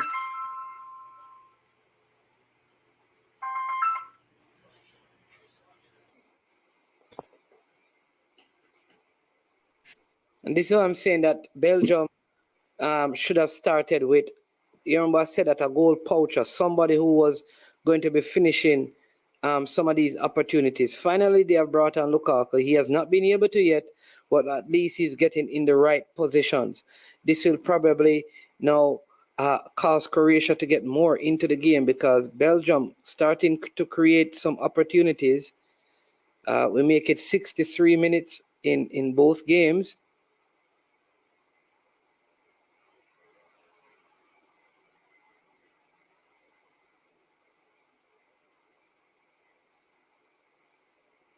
Croatia here. Oh, Madrid. Think he had an option right there at the top of the box that he should have taken, but he tried to play it to the other side. Two substitutions being lined up here for Croatia. Number 14 being replaced by number 16. Two substitution here. Kramaric coming out for and Kramaric and Livasia coming out, and Pasalic and Petkovic coming in for Croatia. So 2 out, 2 in as they seek to cement this one. Go ahead, Demo. Big up Rob Smith. Good chance there for Canada, but they lose out. Excellent defending by the Moroccans again. Canada really growing into the game. They have a really high line right now. Seems every Canadian player in the opposition half of Morocco playing like they have nothing to lose right now. They have nothing on to that lose. left-hand side, and my feed decided to freeze. They have nothing to lose. Nothing to lose. I think that is offside. No, says the fourth official. The assistant referee. Go to 1-2 combination play by the Croatian. Here they go into the box. Ball played in. Here he is. Still Croatia trying to create something here. The runner goes on the outside and he gets it. Ball played across the box. Tibor Courtois again with the excellent goalkeeping as the Belgian trying to spring forward. Kevin De Bruyne receiving this one nicely back into his own half. The Belgian captain and number 7 playing it back in defense as Belgium through Axel. Axel Witsel trying to come forward here down this left-hand side.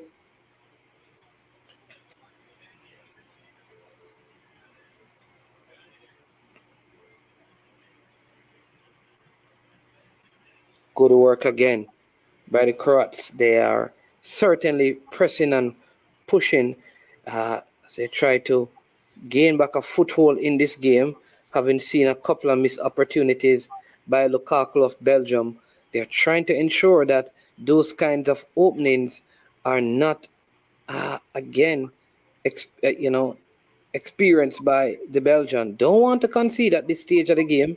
This is the phase of the game, 66 minutes. You don't want to concede.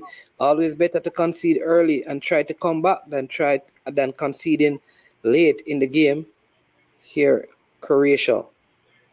Oh, that could be a card. First card of the game goes to number 19, Den Donker. The Aston Villa man picking up a yellow card there. Moroccans making some substitution here. Kovacic fouled by Den Donker. He has had a good game in that midfield. Buffalo coming out.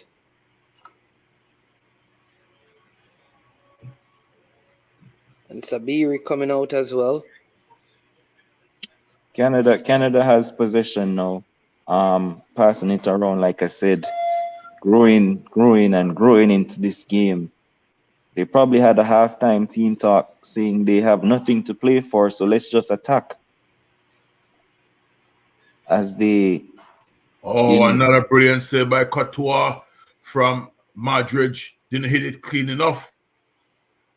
But Madrid still, again, here's a chance. At advanced age, still a top quality footballer. Alphonso Davies is now playing as a striker.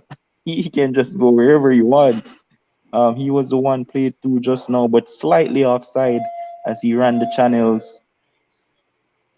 He's playing all over that front line right now as Canada has nothing to lose.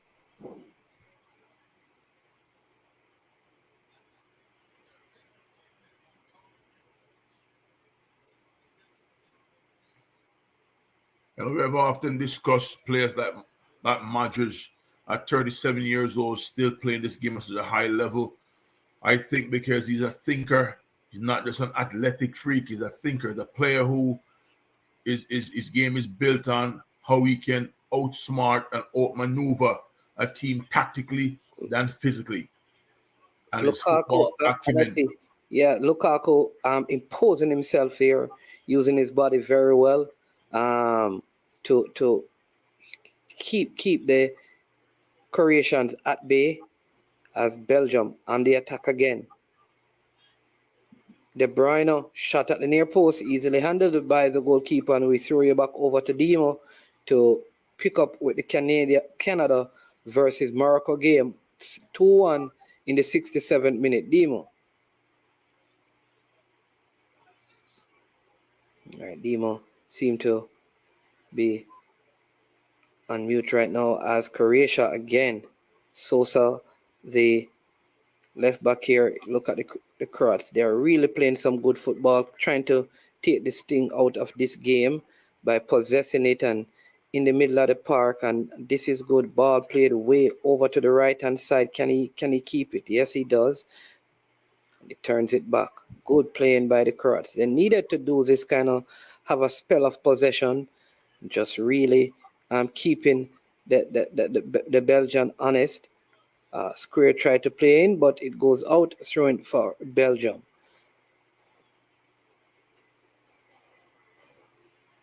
A quick question, man.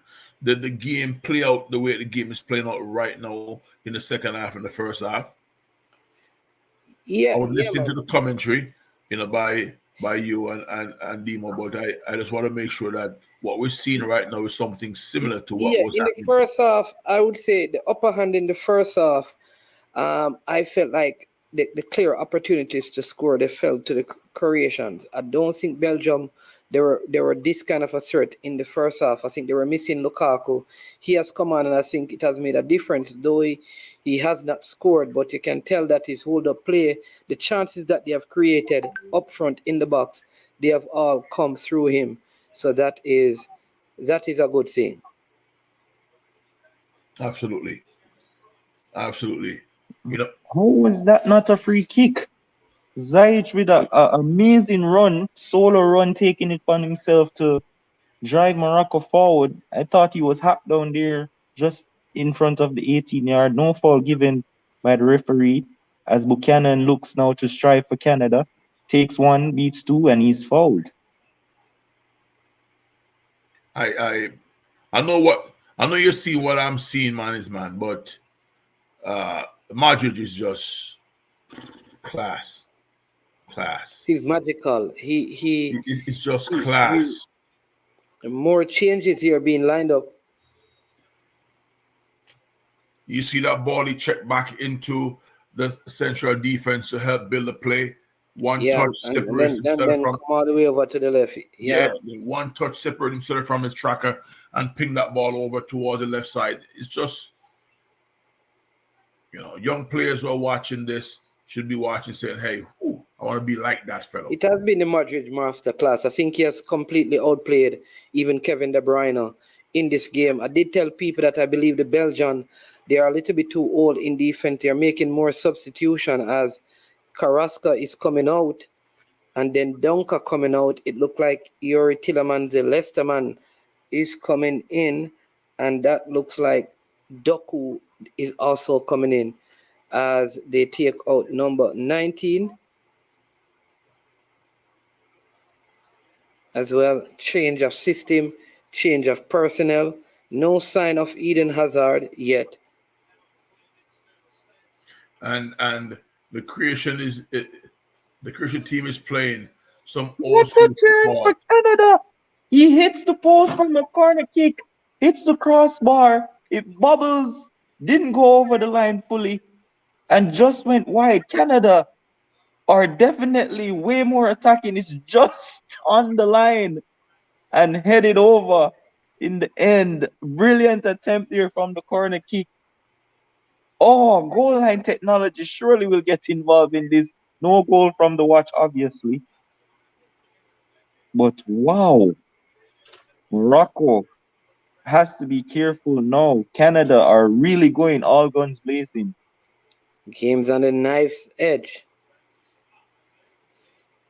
I'm loving this because the last game in the World Cup for the group stage for each team, and there's something on the line.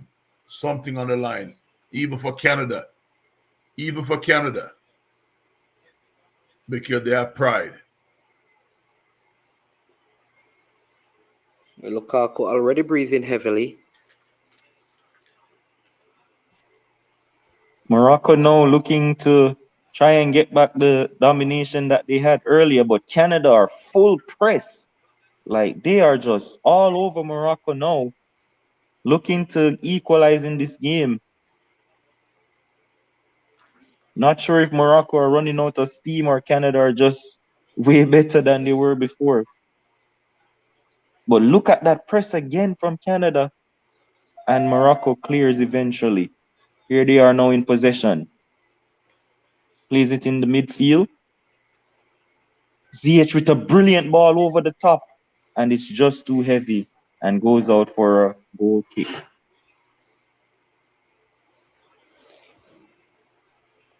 Canada seems to be technology, no goal with the goal line technology. Some of the ball over it, but not all of it.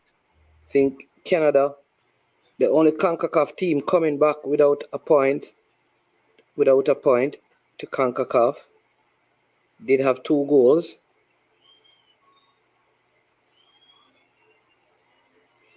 They'll have to look to 2026. And they win another corner here, Mannings, man, as Alphonso Davies goes over to take it.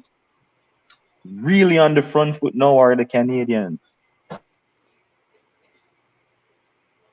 Morocco look like they have run out of steam.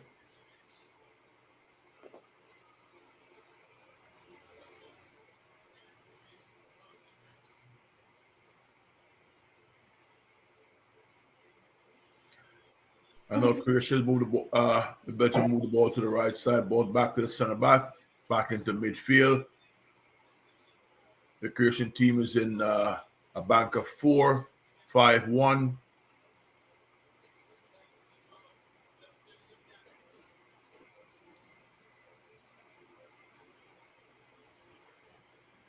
Madrid even on his goal line, showing so much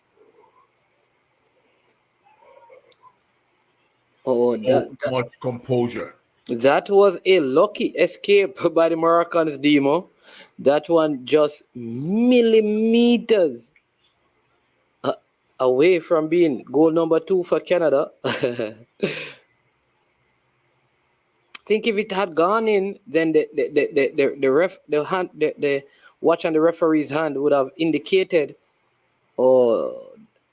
referee says no foul. That's a very strange call. I think if Belgium should score from this, it would be called back because there was a foul, but that phase of play is gone. De Bruyne, ball played in, headed out by the Croats. They look to all have these very good ways of building the ball out. There you go, winning the throw in. We make it 13 minutes. Brilliant combination in their half, and Croatia broken the line. It's 2v2 at this moment. Can they get a goal from it? Good defending by the center back, tracking him for about 15 to 20 yards and putting a nice tackle to free up Belgium. Belgium is up the field now, 25 yards away from the Croatian goal. A good cross in the box, flicked on outside for a corner. T. Azad is running towards the corner flag to take this corner. Game's opened up a little bit more now from end to end. And Kevin De Bruyne now is coming more and more into the game. They get the balls into his feet in between the lines.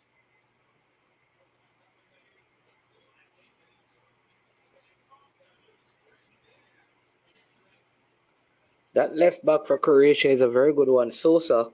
Yes. Yes. Playing some very defending well. They have the young 20-year-old Kevin De Bruyne pushing his team forward as they try to get themselves into this game. They need a goal to keep their World Cup hopes alive.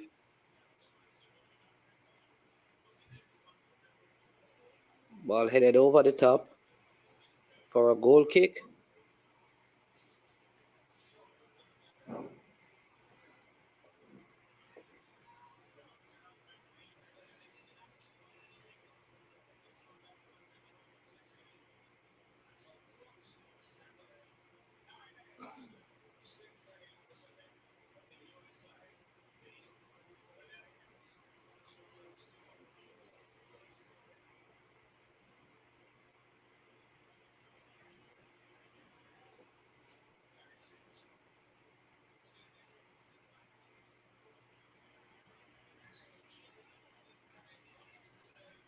Somebody early in the chat said that the Croatian, yes, Ruchin say Croatian has some older player, but they seem fitter.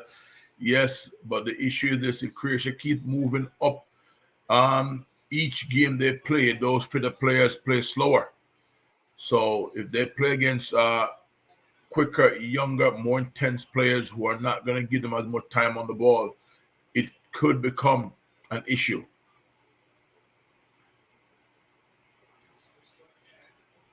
But very, very good point and observation also that they are so fit. And what I was saying earlier, man, is that the Croatians are playing some old school football sometimes. When the moment they get into a situation where the probability of them passing out, they just ping it long,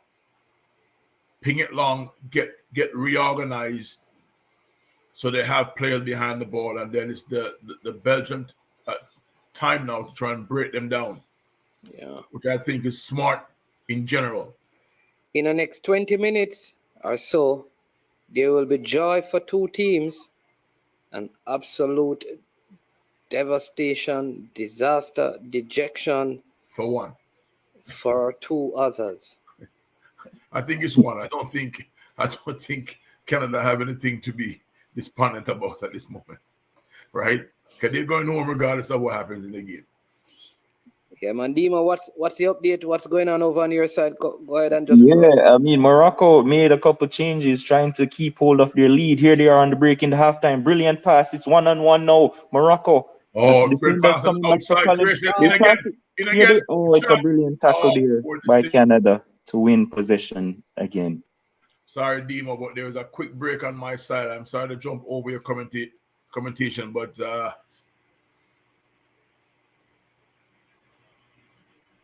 yeah, what happened, coach? When you do what we have to wait and one because when you do that, people they can't listen to both of you at the same time. That's gonna be very difficult. So you have to hold it. All right. yes. You have to hold it. My apologies, Dima.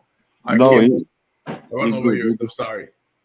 You're good, but it was a brilliant break from midfield from Morocco. Pass it out to the left, make it 1-on-1. But the defender from Canada, they came back, brilliant cut back there, and he won the ball really well to, help Canada preserve their lead. Their Morocco. Morocco, yeah, to not make Morocco extend their lead right there. Give me 1 second.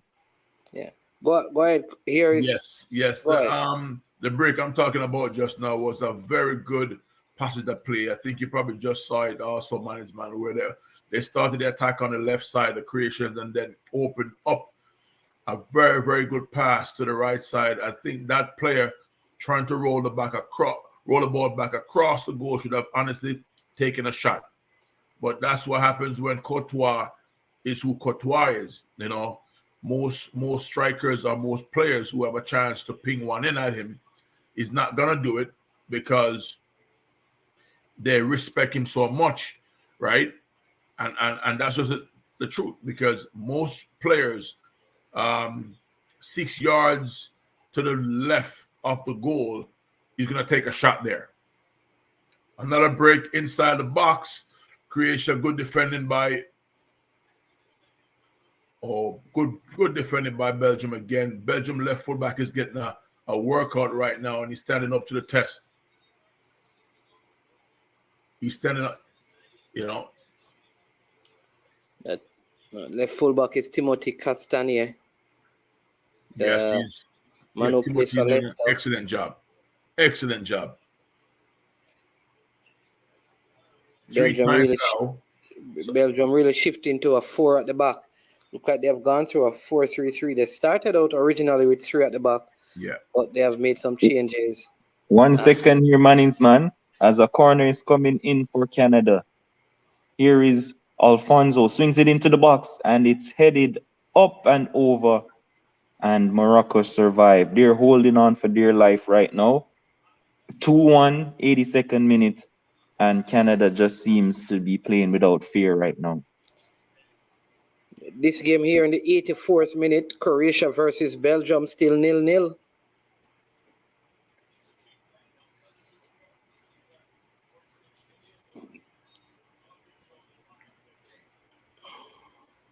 All right, here come Azad. Not Canada, but Belgium is about to make a change. And I think, yes, management, they're moving to a 4-3-3 in which they're going to push Hazard up as close as they can to the striker. You can see the coach giving him instructions. Basically, you're going to have Lukaku up top, and he's going to be playing right underneath there. So yeah, but they did do that from the moment they brought on Tillemans and Doku. They went to a back 4. Yes. Yes. So they're just making probably a change to bring in somebody else up front, like I said, to play on one of the sides to help them, which is going to open them up going forward. But it is 0-0, and as it stands right now, if everything finishes this way, it will be Morocco that goes through as the group winners, and Croatia would be second. Morocco are now on 7 points, and Croatia are on 5. That's the point standing so far, given what is happening right now. Like I said, we have around just a few minutes. Oh, poor goalkeeping. And you can see them arguing again, and this opens up a chance at De Bruyne. The goalkeeper and see that they're arguing with him. One of his teammates just grabbed him in the chest, asking him what is he doing. He stood on his line when that ball was played over the top, and this is a careless corner that they have given up. And if this should go in, I'm telling you, they will not be happy with their goalkeeper. Poor goalkeeping that. He should have come out and been assertive and collected that one. He did not. Again, he had an opportunity to come and grab that ball and then just lie on it and waste some time. But the Croatia, they're on a break here as they stream forward. Good defending by the Belgians, and they come forward. This game is heating up. The Croatians are not pushing many men forward because they know all they need is to not concede, and they will be through to the round of 16. And just to let you know something, just to know it's not the first time the goalkeeper have done that. That's the third time the ball have played over and the centre back wanted him to come and just claim it, to just say, hey, alleviate the pressure off us, and he has not done it. Eden Hazard was brought on hoping to do something. Will he be able to? Oh, ball played over. Still a shot, still an opportunity. Oh, almost an own goal by Gardival. Think his name is, almost an own goal there, but it goes out for a corner. Oh, my word. Goal kick. When you see the replay, you'll be surprised. It's off Lukaku again. Yes. I mean, in the right places, but not getting the right touches, coming off an injury. So maybe that is it. He's off form. He's covering his face in shame. Oh, my word. See, Kevin De Bruyne taking off the captain's armband, giving it to Mounier. The left back is off. And now I think they are going back to a back three because they have taken off the left back. So they have gone back to a back three. Look at this again. Croatia being very, very risky in their play. And Belgium almost winning that one in the high press. I don't know why. As Hakimi comes out of that game, Canada versus Morocco, 2-1 Morocco leads.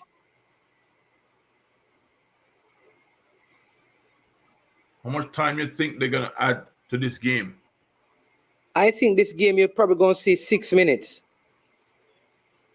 Not a lot of stoppages. Unless something happens, no, but I can't see more than 6 minutes be added. But the Croatians have really dropped back deeper, which is giving the Belgians a lot of room to play. This could be dangerous.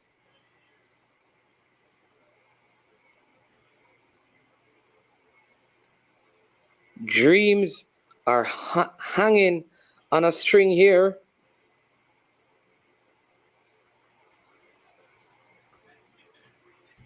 Will it be joy? Will it be despair?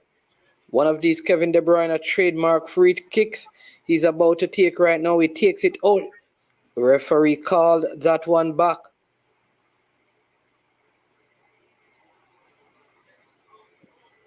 Belgians in the stands. And look at the Moroccan spectators. All lights, white lights in the stadium there. This is one of those trademark, and the keeper comes this time. There you go. Collects it. He goes down, which is what he should have been doing earlier in this game, just to give his team a breather, give them a little bit of a break, time to recoup, to reorganize. That's smart goalkeeping right there. Taking some time. He could even take a yellow card in this one. That's what you have to do to give your team the time they need.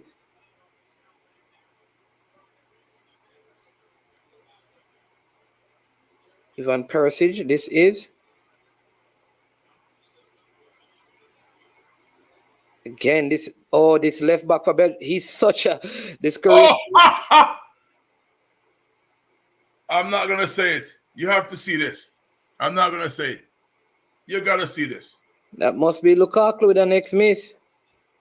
I'm sorry, El Grando. That's not the recovery of injury. That's just a player who I've always known to be who he is. Oh, what a play by Doku in the box. Here is a chance of Belgium ball. Comes over. Lukaku right in front of goal. What a piece of garbage. Oh my word. He should not be. Listen, they should take a. Oh my word. What is he doing? I told you that this is Luka Bush, not Lukaku. I said it before and I'll say it again. This man look a bush. Him don't look at the goal. Oh my word. What is he doing? Oh my word. I could understand the first, well, not understand the first two because the header should never had missed the header. I hope Demo is not seeing this. No, and it's only 4 minutes. On his mind, it's only 4 minutes. Yeah, that's reasonable. I think they should blow off the game. We don't want to see Lukaku missing any more chances.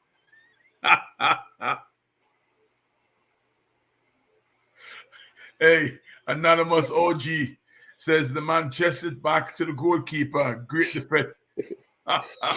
That's why I put my hands up. I'm not going to say anything. I just want you guys to see it first. I cannot believe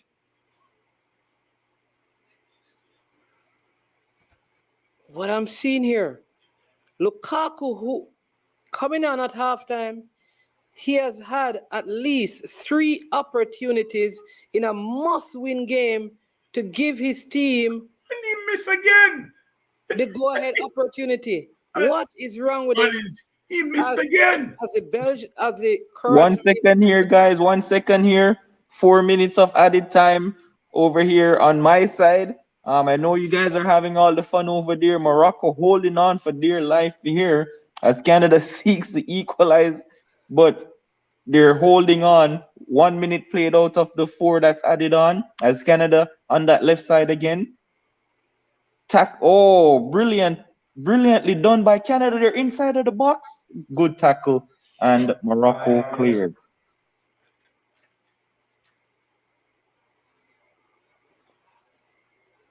I think Lukaku's value has gone down to $1 million Jamaican dollars. Oh my God. Oh my God.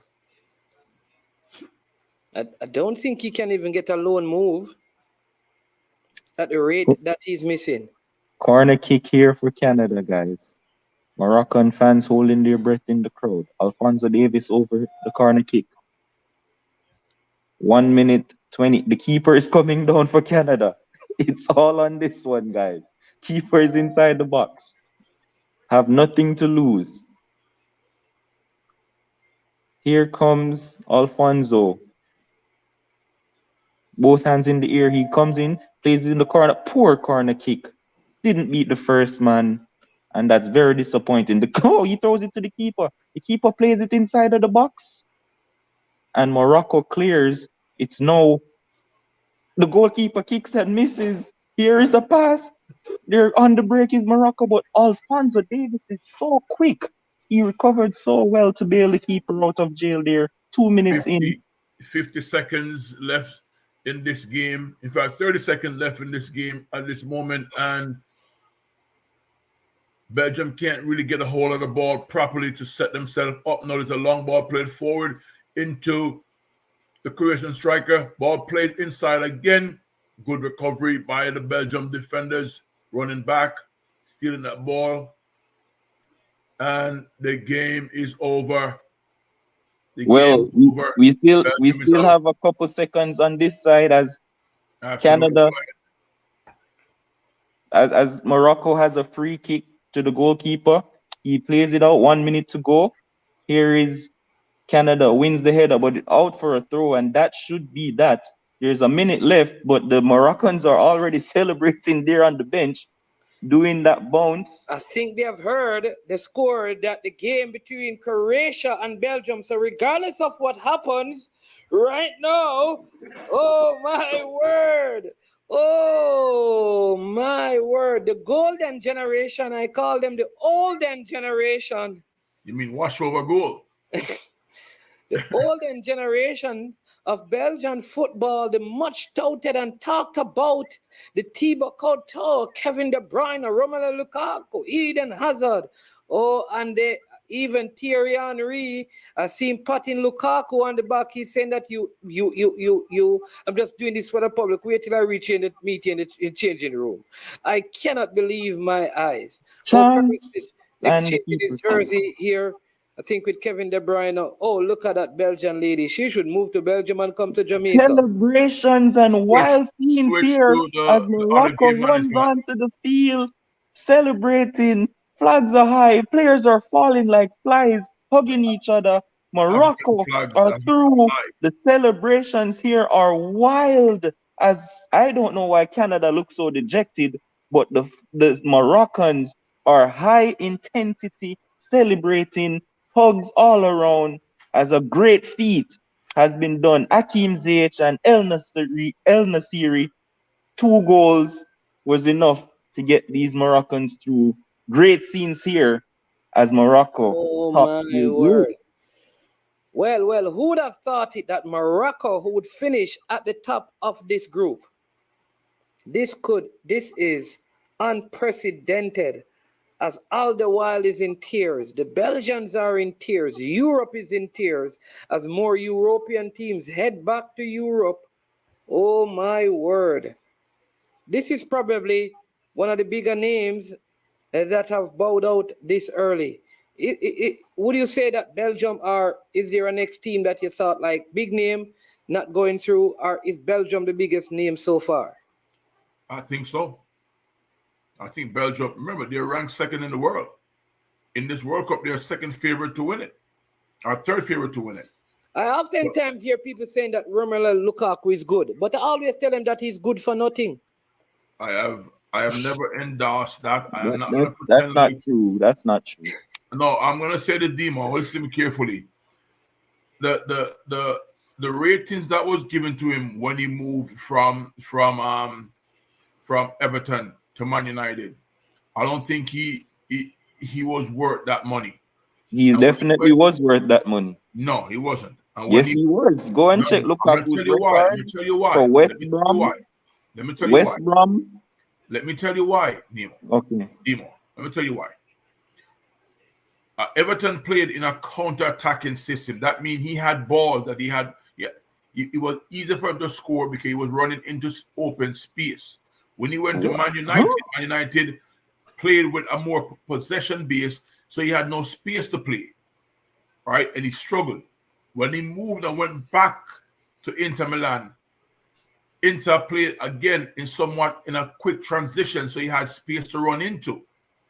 When he came back to Chelsea played with a more possession base. He had less space to play. He had to play in between the lines. He has issues. The same thing now you watch in international football. That's why he was not a dominant. When you watch international football, he has no space to play. So his close control and his football IQ is going to show up all the time. Boss, if you guys rate Haaland, there's no reason for you guys not to rate Lukaku. Lukaku has been a proven goal scorer wherever he's been. In a crap Everton team, a crap West Brom team on loan, for his national team, he is a born goal scorer. Go and check his records. He scores goals. He's playing in Europe. Yes, but that you cannot fault him for hold on. I'm talking about the qualifying.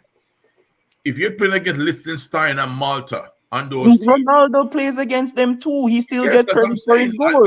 I agree with you with that. That even when you watch this England team going 4 cycles or 3 cycles of undefeated qualification, they're not playing against anybody. We know that. I'm not throwing shade at anyone. I'm just pointing out the obvious.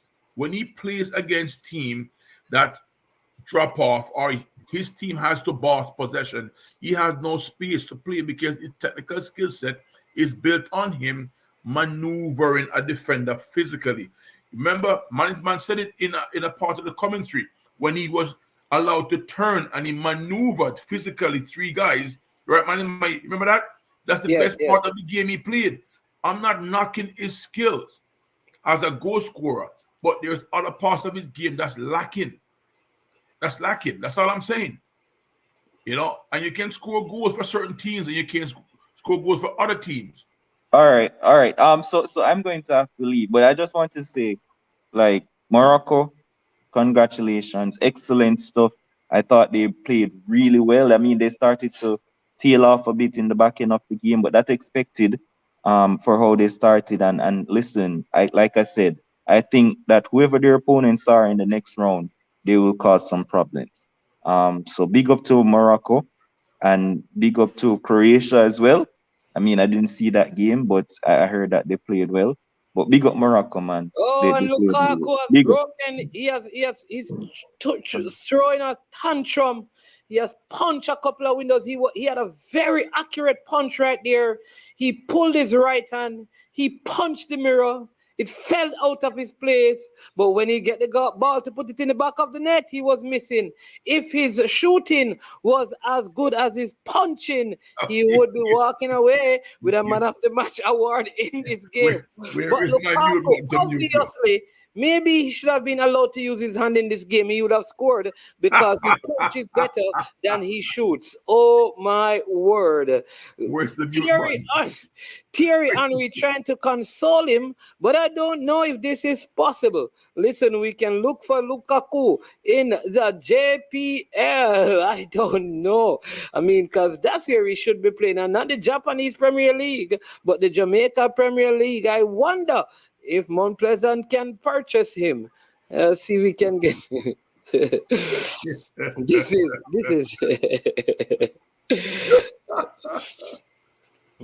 But I think listen, I'm going to tell you this though. I think the discord in the Belgian camp is what led to some of this. The discard in their camp, I think, affected their selection. Also, I told people that this World Cup will be a World Cup where coaching is, Paramount. coaching It's will paramount. be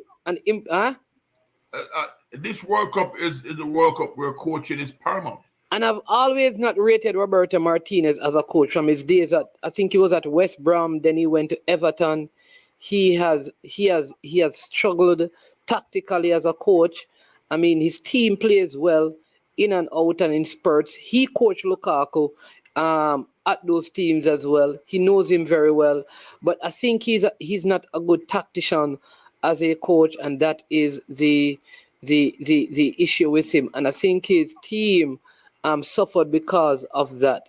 You know, listen, Dave is saying that Lukaku just had a lack of game time coming back from injury. Then don't play. If you can't score and that is your job, don't play. Then Duckland says Lukaku is injured, so I won't beat him too much still. Well, I mean, this is not the first time. He's always missing goals. That's part of the problem with him, right? It looked like the Moroccans are planning on doing something to their coach. Don't know what it is, that they want to lift him up. No, this Moroccan team did not beat Jamaica in the game. I think we drew with Morocco, but a lot of the players who are on display now, they did not play. They didn't play like Hakimi and Ziyech. It was more locally based. I think only 6 of them were in that game against Jamaica. But commendations, to the Jamaican team, because again, I will say this: if Jamaica were better organized and had coach Himir Hallgrimsson for the campaign, I think we would have gotten better results and possibly would have qualified. It is what it is. It is in the past.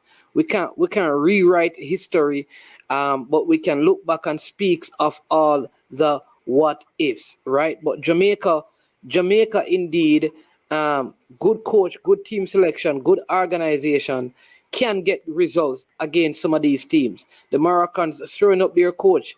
Make sure that he's all right, because you may need him for the next round. But again, lots of talent in this Belgian team, but poor team unity. And I also think that the coach did not make decisions that I thought were in the best interest of the team. In a game like this where you need to win, maybe you should have gone ahead. If Lukaku can come on and play the entire second half, you should have probably played him for the entire first half.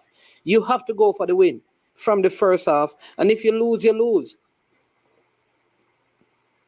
I agree with you. I agree with you. You throw the kitchen sink out there. You got 5 subs. You use them wisely.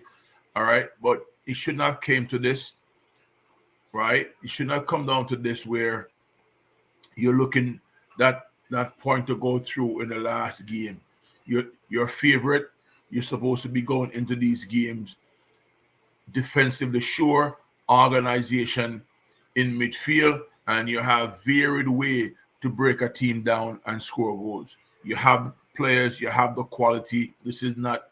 We can't say that this Belgium team was short of international experience. All right, most of these players have played 2 World Cups and 2 Euros.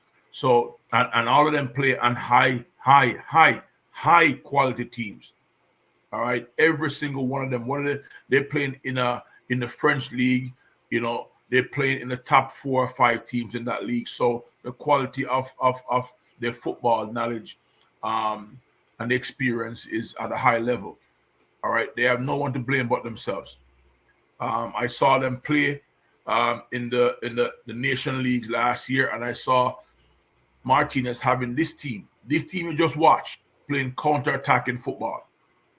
That is a slap in the face of everyone who loved the game and would love to have a quality, not only backroom staff, but playing staff like what they've had. And that kind of mentality of just doing the bare minimum to get a result can't win big championships. You can win games.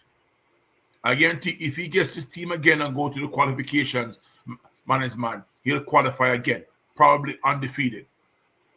Right? Yeah. But when you come to the big show is about you preparing your players to face everything and giving them the confidence and the tools to go out and go execute. This Belgium team looked like they were always lacking something. And then you hear the internal bickering, right? And once that starts, there's no hope. There's no hope for you. We have seen this happen too many times. Maybe for the people who was born after Gilbert, they have not seen it. But you and I have been around the block long enough to see that when teams, no matter what level teams, start having internal problems, it never breeds success. Yeah. Yeah. Rob Smith, like I said, I don't want to really speak about Jamaica football and all of those things.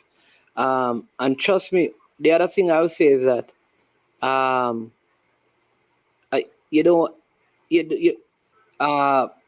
can tell you the wisest thing, and I think I can tell you some other things that I would propose, but I don't want to do it. I just think our football is so toxic.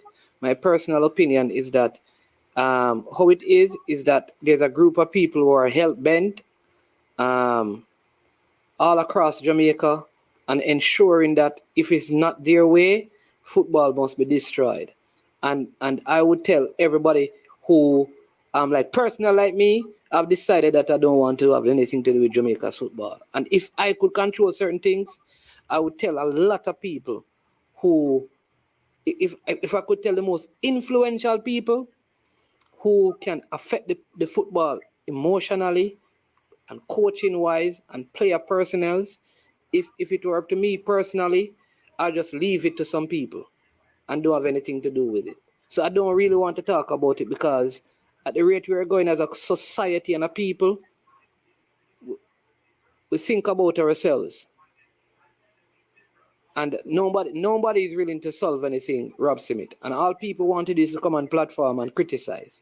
So I don't want to really talk about it. I want to focus on the World Cup. You understand me? And I respect you and I want you to respect my thing. That's me. All right? We're going to focus on the World Cup. Maybe after the World Cup, we'll do some of that. And you'll realize my platform is going to change a whole lot. You see, I've stayed away from the girls' football. Same thing I'm doing with the reggae boys, leaving it alone. Until I see certain things from people, I don't think I want to be involved in it. You understand me? Yeah. Hey, man, I just want to make sure that you made a statement just now that in a couple of weeks the platform is going to change. So I'm going to tell everyone that hey, man might not have me later on. All right, he's getting so big, he's going to move to the side. So just no. I'm just trying to lighten up the mood a man. little bit We because I know you get always, passionate about it, man. I don't yeah, want you get too. Because I know how passionate you get about it. yeah. I've been many episodes, in the group where you get really passionate about it. So, Yeah, just man. want to But, lighten but, the but mood a little like bit. I don't like. I mean, this whole reggae boys thing. Like there are people who they feel good when they publicly say things about people and the nation and the football, and I don't think we realize how far-reaching our attitude, behavior, and people who are not Jamaican. And I'm very mindful because I don't want to. But there are people who in 2023 are now considering if they should even be in Jamaica and if they should be on this island to do anything with their football. But some people don't care about that. They don't care. In fact, they would think that that is good. And then when it don't happen, they blame others because that's how we are. But I want all of us, people in comment section, that remember this. Social media puts everything out there. And don't think because we speak patois or we type in jargons and stuff, people don't read things and understand things. And suffice to say, a lot of what we were saying in the campaign about local and overseas players, it was seen, it was read. I thought the campaign was over and we had turned over a new page, but there are people still who are hell bent on having conversations that only seek to destroy and talk about the worst about us as a people. And no matter who is over in charge around it, if that is our attitude, we reap what we sow. And if all we can sow is bad seeds, that all we're going to reap is bad crop. And so I don't want to be a part of that.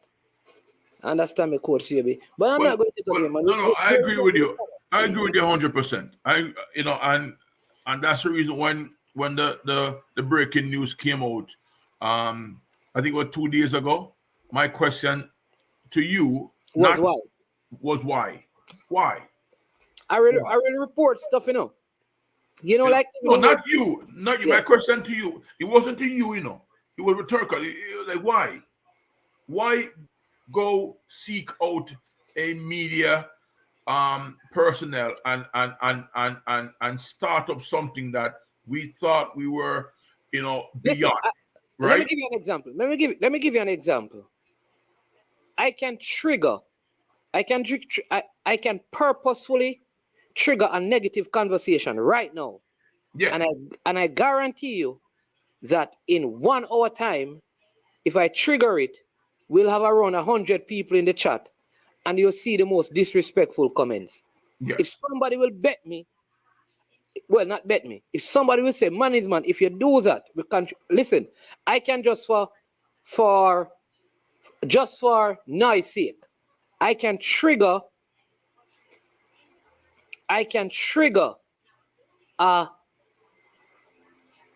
something right now just to get out all the people and get a whole heap of toxic thing. It is that simple because people, they hear it and they start saying, okay, they will miss everything in the World Cup show so far now.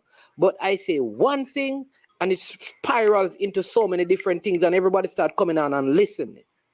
All I will say is this, that there are people that are hell-bent, and I'm not going to discuss. I don't want to discuss the players. I don't want to call them name. I don't want to have any discussion around them because everything is so toxic and there's no benefit to anyone, right? Let me say it again. I don't care who is responsible, who did this and who did that. As long as we continue like this, there are always going to be issues because hurt people. And we continue to operate in a space where it's my way or no other way. And I am the greatest, and the rest of you are whatever. And if it is not me, it can't be. For the responsible people, I will say this. I will say this to you. For the responsible people, Note, there are people who we are engaging who are not Jamaicans. And you can pick sense out of nonsense. You can read in between the lines.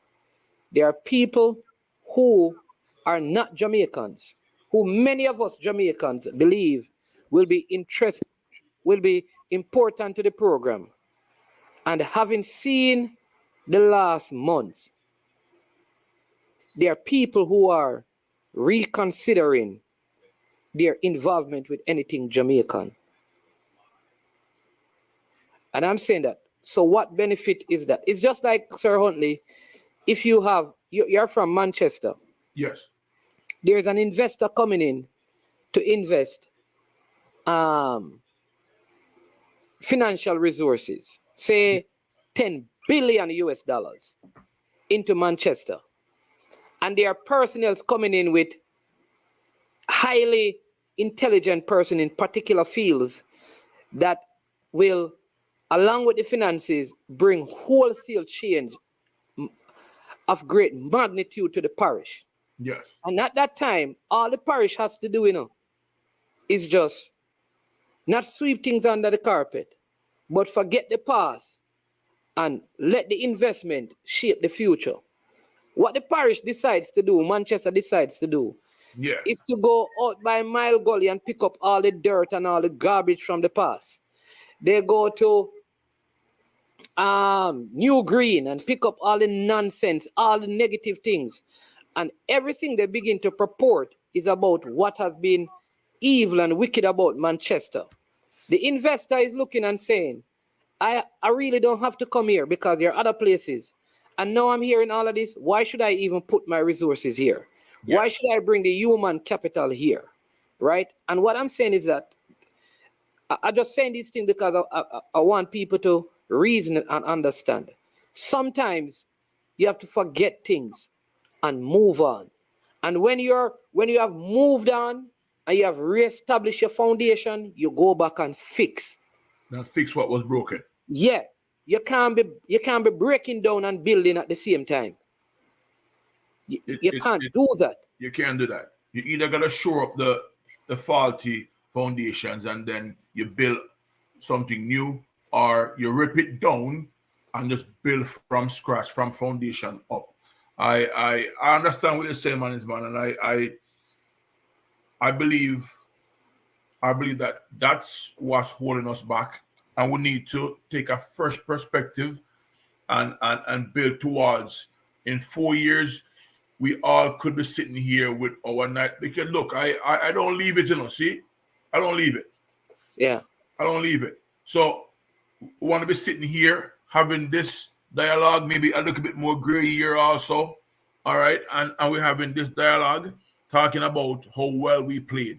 So let me give you an example. Listen to this commenter. So I'm going to take time to, I really try not to engage in this conversation because, again, there are people who are set a particular way in their minds, and no matter what you say, it's going to come down to the same thing. So I say you have to wipe the wall clean before applying paint, or it will show up management. So I don't fully agree with you. Fine. I am saying that. What I want to do is that you must know that it's okay for you to believe that. You don't need to agree with me, but I don't need to agree with you. And that is okay. The problem is that we think something is wrong if you don't agree with me and if I don't agree with you. Guess what? You're absolutely right in how you interpret it. And I am absolutely right. It don't make any of us wrong. They're just different ways. So here it is. You believe that you have to clean off the whole wall before you can paint it. I don't want to paint my house that way. I want to clean off this side of the wall and paint it.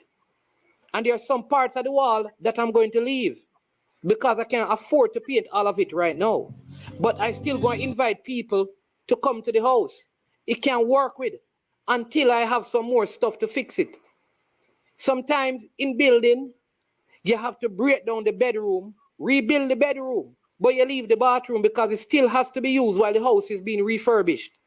Because if you break down the whole thing, you're not going to have anywhere to stay.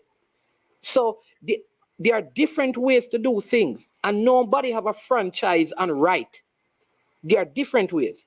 That is the point I'm making. The dialogue continues to be, this is my way and this is how it's supposed to be. Everybody have a different way and all of us have to do it, right? Again, the thing though in life, man is man, you can't put things in the past and until you confront them. Like you said, hurt people hurt people.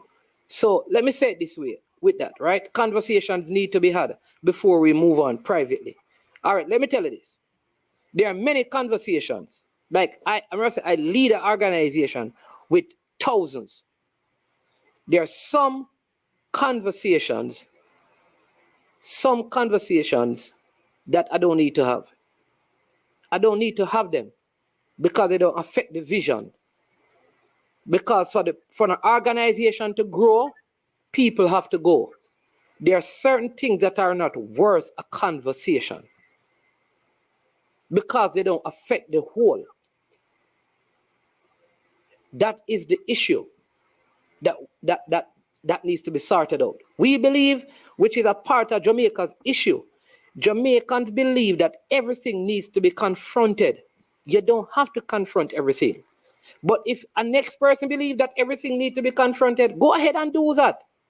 Because man is not right and Rob is wrong, you know. Man is not right and Ruan is wrong. Ruan is right. Ruan, I'm going to say it again. You have an analogy that you apply. I am saying to you, you are absolutely right to apply that. But I have a right to apply my own analogy without explanation to you. And you don't need to explain your one to me. The issue is that you're going to keep confronting me and my explanation because you think my explanation needs to somehow come around to your own. And let me say we something. don't need to have the conversation. That's what I'm saying. Hold on to your thing because you're absolutely right in that. But me, I go hold on to mine because I am absolutely right in mine, in my own head. If at some time in the future, something happen make me change my philosophy, then fine. But you must appreciate it's okay for me to hold on to what I believe is right. And I must believe that. And we must live in the same space without having confrontation or having feel like we need to dialogue and work out this so we can move on. You are right and I am right. Let me add this. You know, just for argument's sake, you have your vision of how to solve the issue. Rob has his way. But the only person where that's going to be mattered ultimately is the person who is in the position to make the decision to change it. All right? Now, as you say, if you're open for someone to change your way of doing it, then you must be open to listen, right? But we can't go into a circular conversation where we have seen things I've tried before and it has failed. Yeah. You know, so I understand where you're coming from. I understand where Rob is coming from, but just the analogy of painting is, yes, some people are going to strip the wall all the way down. Let me tell people this. I grew up, right? I grew up in a time where I've seen a Jamaica team with 18 players from the corporate area. 18. Nobody from any parish outside of Kingston and St. Andrew and St. Catherine. I remember those years. I've seen Jamaica starting 11 with everybody from a couple of clubs in Kingston when the Premier League winner, second place, third place, and fourth place were from the rural parishes. Yes. I've lived in a Jamaica where I've seen years ago leading goal scorers cannot and don't get called for Jamaica team. But here's the thing. While those things were happening, changes were happening. That's the point I'm making. Everything takes time to change. Let me add something. Man. Yeah. I remember those days. I grew up in those days. I used to go to Kingston just to watch the national team train by sitting in the grandstand and watch them train. All right. I remember those days. I remember when the Carl Brown came in and it started integrating the AKA countryman them into the town man them, and even the newspapers was going crazy. You can't work. We can't, you know what? And guess what? When he did it, and we ended up winning that first Caribbean Cup, everybody across the island was happy. Right? It wasn't perfect, but it happened. All right. Sometimes change is necessary. It's necessary for us to move forward. I remember that vividly. Let me tell you this, people. You see, a lot of people, you see, even this thing about freedom of, I believe in freedom of speech. But again, let me say it. Not everything needs to be said. And I can also say it this way. Man can be here, you know. And, oh, you mean me, I'm going to talk with it on my mind. But put him in the next context. And do him have some truths, you have to keep him mouth shut. If the same thing happened in different contexts, some of the people who you hear talk today will not talk because they cannot. So context is very important. And listen, and you notice I've not called one player name. I've not called any association or federation name because I'm making general things now because nobody not going to pigeonhole me to say man say and all of those things. So let me make it very clear. So a teaching or talking on general principle. Today, a management can be at this job. And because it is at a certain level, I can say anything I want to say. But me start work with Bank of America and things happen, me have to keep my mouth shut. Watch this. Let me give you an example. A whole heap of time Jamaican go to the embassy. A whole heap of time and them stand up in a line, the long outer door. And you know, hear them a cuss and a complain and a disrespect security guard. Them stand in that line with all due respect. Bring them to Burger King at any one of the local plaza them. Or some other local tax office. And see how them behave. I want to make man tell up out here that son whole day, blah, blah, blah. Be nice. So a lot of times when people speak, is that they speak. Everything is in context. We have to learn context. Even management know that. That sometimes they can be bold and brave to say certain things in one area, but in certain places. You know, when you travel, they have what you call secondary screening. And I see someone a carry on already, you know. Me there airport, you know, see man a carry on and man a hype and, you know, him yo, like him, yo, dog. And I say him go on, you know, you spend time you go now, you go secondary screening. And you look and you see them on there. When you see them move and thing, yes, sir. No, miss. Yes, sir. You know, because of context. I'm smiling because context, people. I saw the same thing when I was coming back in the summer. I saw the same thing. A ton of nice in our airport at Jamaica. As them reach at JFK, is yes, sir, no, sir.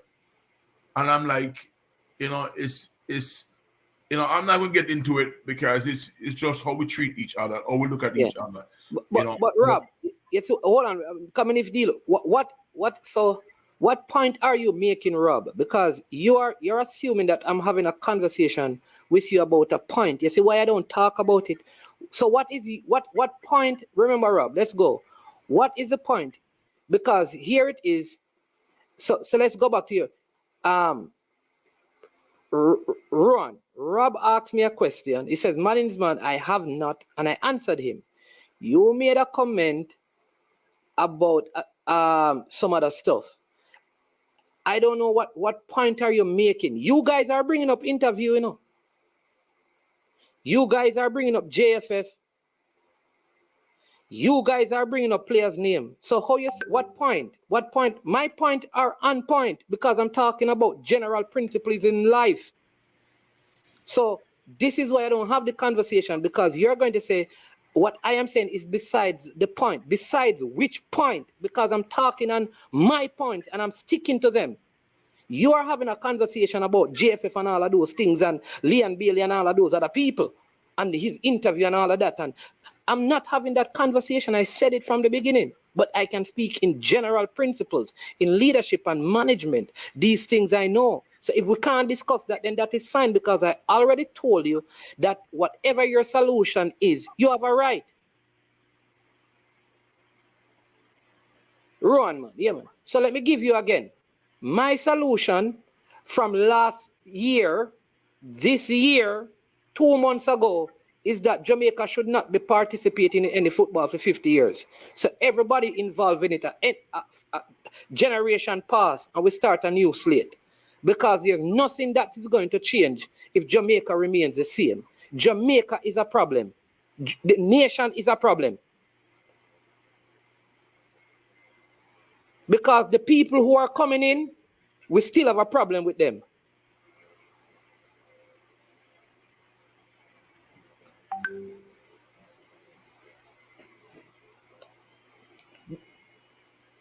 Yeah.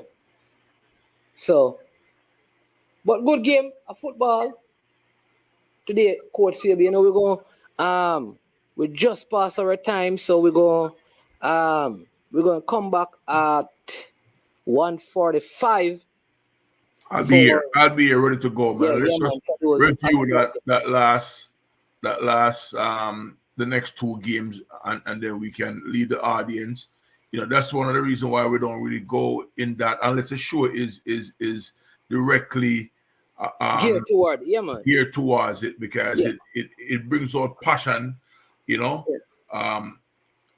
And the thing also, man, is that we're all passionate about it. Yeah. We're all passionate about it, you know, and there's not one way to fix it. It's not one way. We can't, you know, and I hope I've never had an interview where I've said it's one way. There's no one way to fix it. There's multiple ways to fix it, and we will find a way at some point. All right, we will find a way, you know. Yeah, man. And listen, let me tell you this. I learned this. Did this. I'll have this conference that I do in South Lake. And part of the whole thing they try to teach you in leadership is, one, there is not one way, and a different way from your way is not the wrong way. And I think as a society, that's what we all need to do. That's what we all need to do. All right? Because like Chad is saying, you know, and I think Rob is saying it, there are so many other things. The young man spoke about his life and his beginnings. And those are the things that people should run with to go and help other youngsters. Look at where Leon Bailey coming from. Look at these things. Nobody sees that, you know, because what we have to do is, this must be about who is right and who is wrong, and deal with those things. And that must not be swept under the carpet. Let me tell you, again, people, you have a way to dealing with problems. I hear people say, listen, things must be confronted. I have seen men who box down man already if you tell them about their mother. And I see my other man hold them and box them and tell them about for their mother. And they have to take that and walk. Everything must be contextualized. There's a time and a place for everything. There is no one person who has a franchise and all that is right.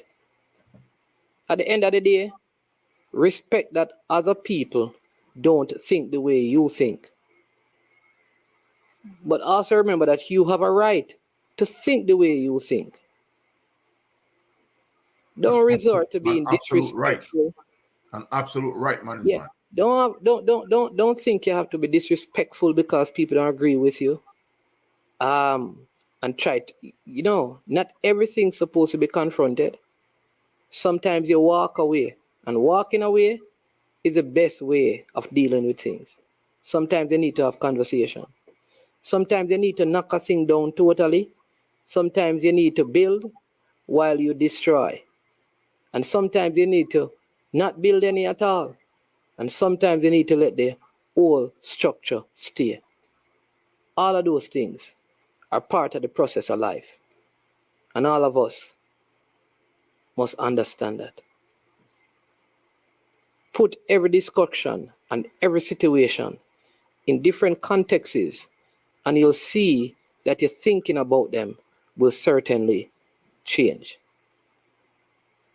I can tell you that. I can tell you that. A lot of, Coach Swaby, Let me tell you something. I'm going to give you this. You know that, let me just give you this one for 2 minutes. So, in the States, right, you know, half of the things that these Jamaicans do, even in just a general thing, in terms of coaching players, female and male, at a young level, Yes. they cannot do it. If they dare not do it in the States, they dare not do it, them get locked up. True. You think no coach over there can bring people data home without calling and getting permission from them and all in the States can do them thing there? Yeah, man. Yeah? You can. You think, and I bring them, go buy them stuff, and I buy them stuff outside of clubs. I buy them boots and I pay them.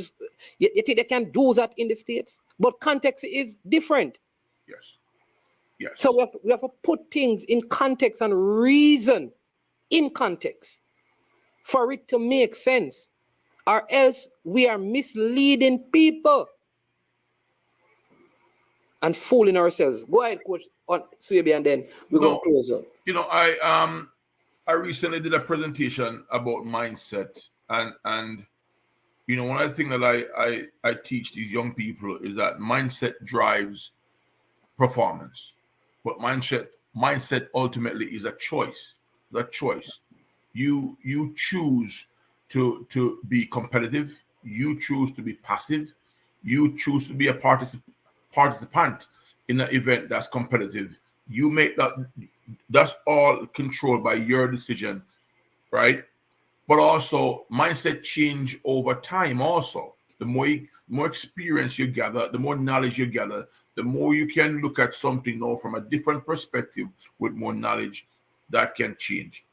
I think we need to look at life in similar ways in which, yes, at this moment, this is what we intend to do. But if more information comes up tomorrow, I must be open to look at it from a different perspective. You know what I'm saying? All right. Yeah. And I think that by looking at things in that way, you give yourself a really good chance of finding different solutions at different times in your life. Because what worked 5 years ago might not work today just because of one small rule change, right? Or just how society starts thinking. Yeah. So I understand where you're coming from, Mindsman, and I know that your fingers on the pulse of local football from youth all the way through, and it takes a lot of time, a lot of commitment to get it, you know. But you know, what we can do at the end of the World Cup. Yeah, what I'm saying is that you see, because I've been in so many different situations, locally and overseas, I've had those experiences. I remain objective. Realize that things are relative to other things, right? Allow for space for subjectivity. That's just it. You have to have this perspective that everybody have motives, including management, right? Everything is driven by some internal motives of people. So nothing is just blank. Nothing is just blank. We are all driven from the place of our heart. I said it earlier that if I am hurt, I'm going to hurt people. The truth is that one thing I know is if I keep picking up at my wound, at my sore, it's never going to get better. At some point, I need to, especially with certain, you have to leave things and give it time and space. So sometimes things to naturally take their course. If you keep picking it and keep playing with it, you always see parents say to their kids, leave the cut alone, because they know if you keep picking it and playing with it, many times it never heals. It just keeps on going. And the scar is more visible when it finally heals also. There you go. So it's that's and again, I guarantee this mindset of yours was not shaped when you were 25, but the seeds were planted then. At your age, I don't know what your age is, but at your age now, your point of view is because of multiple years of experience and looking for different ways to solve not to solve, but to develop a way to help young people move forward. So I personally think that we're gonna just keep doing the things in good faith, and ultimately the right option will either appear or come to fruition through doing the right things. I teach my teams all the time. But give me 1 second, man. I teach my kids all the time. All I'm asking you to do is play the right way. Give yourself the best chance to get the best result. I am not promising you that you will. And all my players, from seniors all the way down to youth, I'm not promising you that you're going to win every game, but you're going to have a chance to compete and win every game. I'm gonna give you this one, and then we close the show, right? So there used to be a time when I was young. I was very gifted as a footballer. I just realized educating myself, and it is context. Maybe if it's now and I have the same level of talent because of all the opportunities I probably would have pursued, but I just figured that I would be better off furthering my education outside of football, use football as a way of hustling some money to help with that, because I never come from a rich background. All right. And I remember, like, growing up, they used to have these things where many scouts would come down, and then they would bring players together to play at certain levels for these scouts to see them for colleges. I don't know if they still have them, but many of them would come I remember that. But I grew up realizing that no matter how good you were on that day, it was after I was finished and I look back and say, I can't understand. Like, on occasions, I honestly believe that I was in the best 5. And then you'd hear, like, out of that 5, none of the players who were called were in the best 5, basically. So what used to happen is that there are people who had people that they wanted to go overseas. So what they did, they had people who were coming. So what they did is that they called other people to come and play. So no matter what you did, you weren't going anywhere. But you were never told that. No, I could get up every day and complain about that. And say somebody try to fight me and they try to hold me down and I saw them stay them. Like, I can't live my life like that. I can't. You understand me? I can't live my life. You think I can go back and say, because I know some of the people. I could go back to them and say, you think I remember one time all Uno called me? When Uno called me to come do this, and I did no heart. Man, have one up. A wicked and a wicked. I exploit. Listen, I move past that. Because here's what I know. To whom much is given, much is required. Yes. I know that where I am at, I'm way past that level of thinking. It was wrong. But me now go back and want to have no confrontation. Listen, I don't even care if them don't do it. What I do is that, it's when I meet a young youth now, I say, listen, I'll give you the facts. Part of you going overseas is up to you. Do your work. Play well. Right attitude.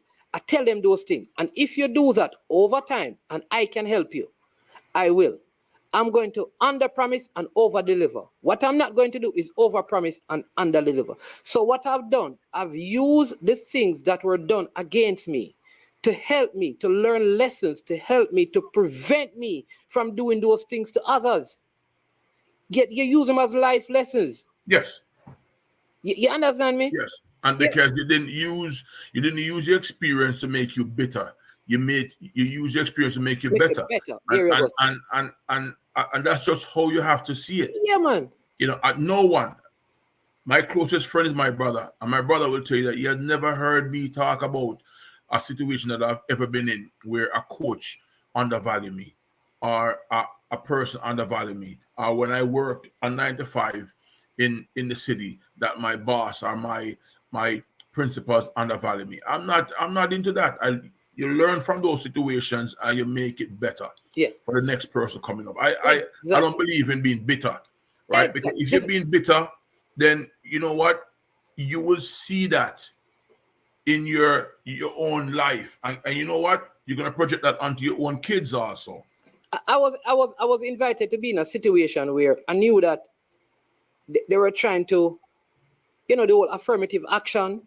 Yes. You know what that is, right? Yes, yes. So I had a decision to make because I knew I was wise enough to know that this is about, affirmative action. No, I could have gone ahead and done it, because it's money in my pocket and me not really business. Yes. You want to use it for that purpose, you use it. But I chose not to because I know that out of that, I can sit down and say to a youth and use it as an example to help him better. That sometimes you have to stick to what you value. Like what Everton is saying, you have to have certain values. I have certain values, I tell people, like you I probably heard me say this. I have certain values, right? Right? Here's what I said, right? When it come on to me, I heard it said, if I can't lose it, I don't lend it. So oftentimes I'll have like family come to me and say, boy, lend them some money. I say, listen, me love you too much for make you borrow my money and me and you have an argument over it. So here's what we are gonna do. You see, here's what. I can lend you some money, all right? And it's up to you. You see, them don't give me back. It's okay, I got you. Yeah, you understand what I mean? I got it. I got it.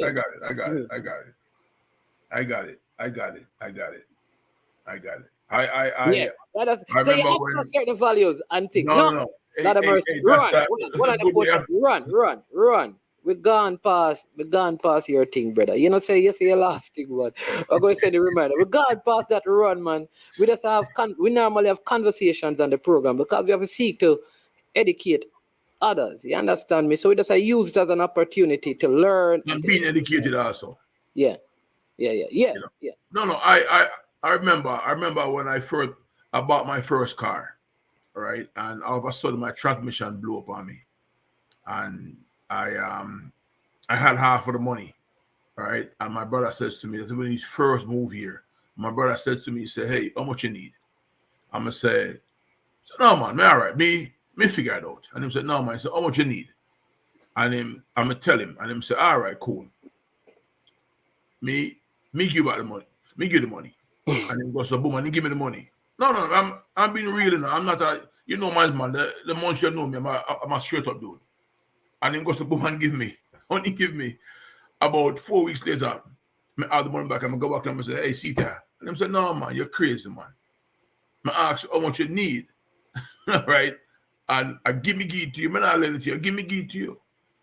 All right. And the same conversation you have a while ago, you don't lend money because if you can't give it without looking back for it, yeah, man. And it was weird.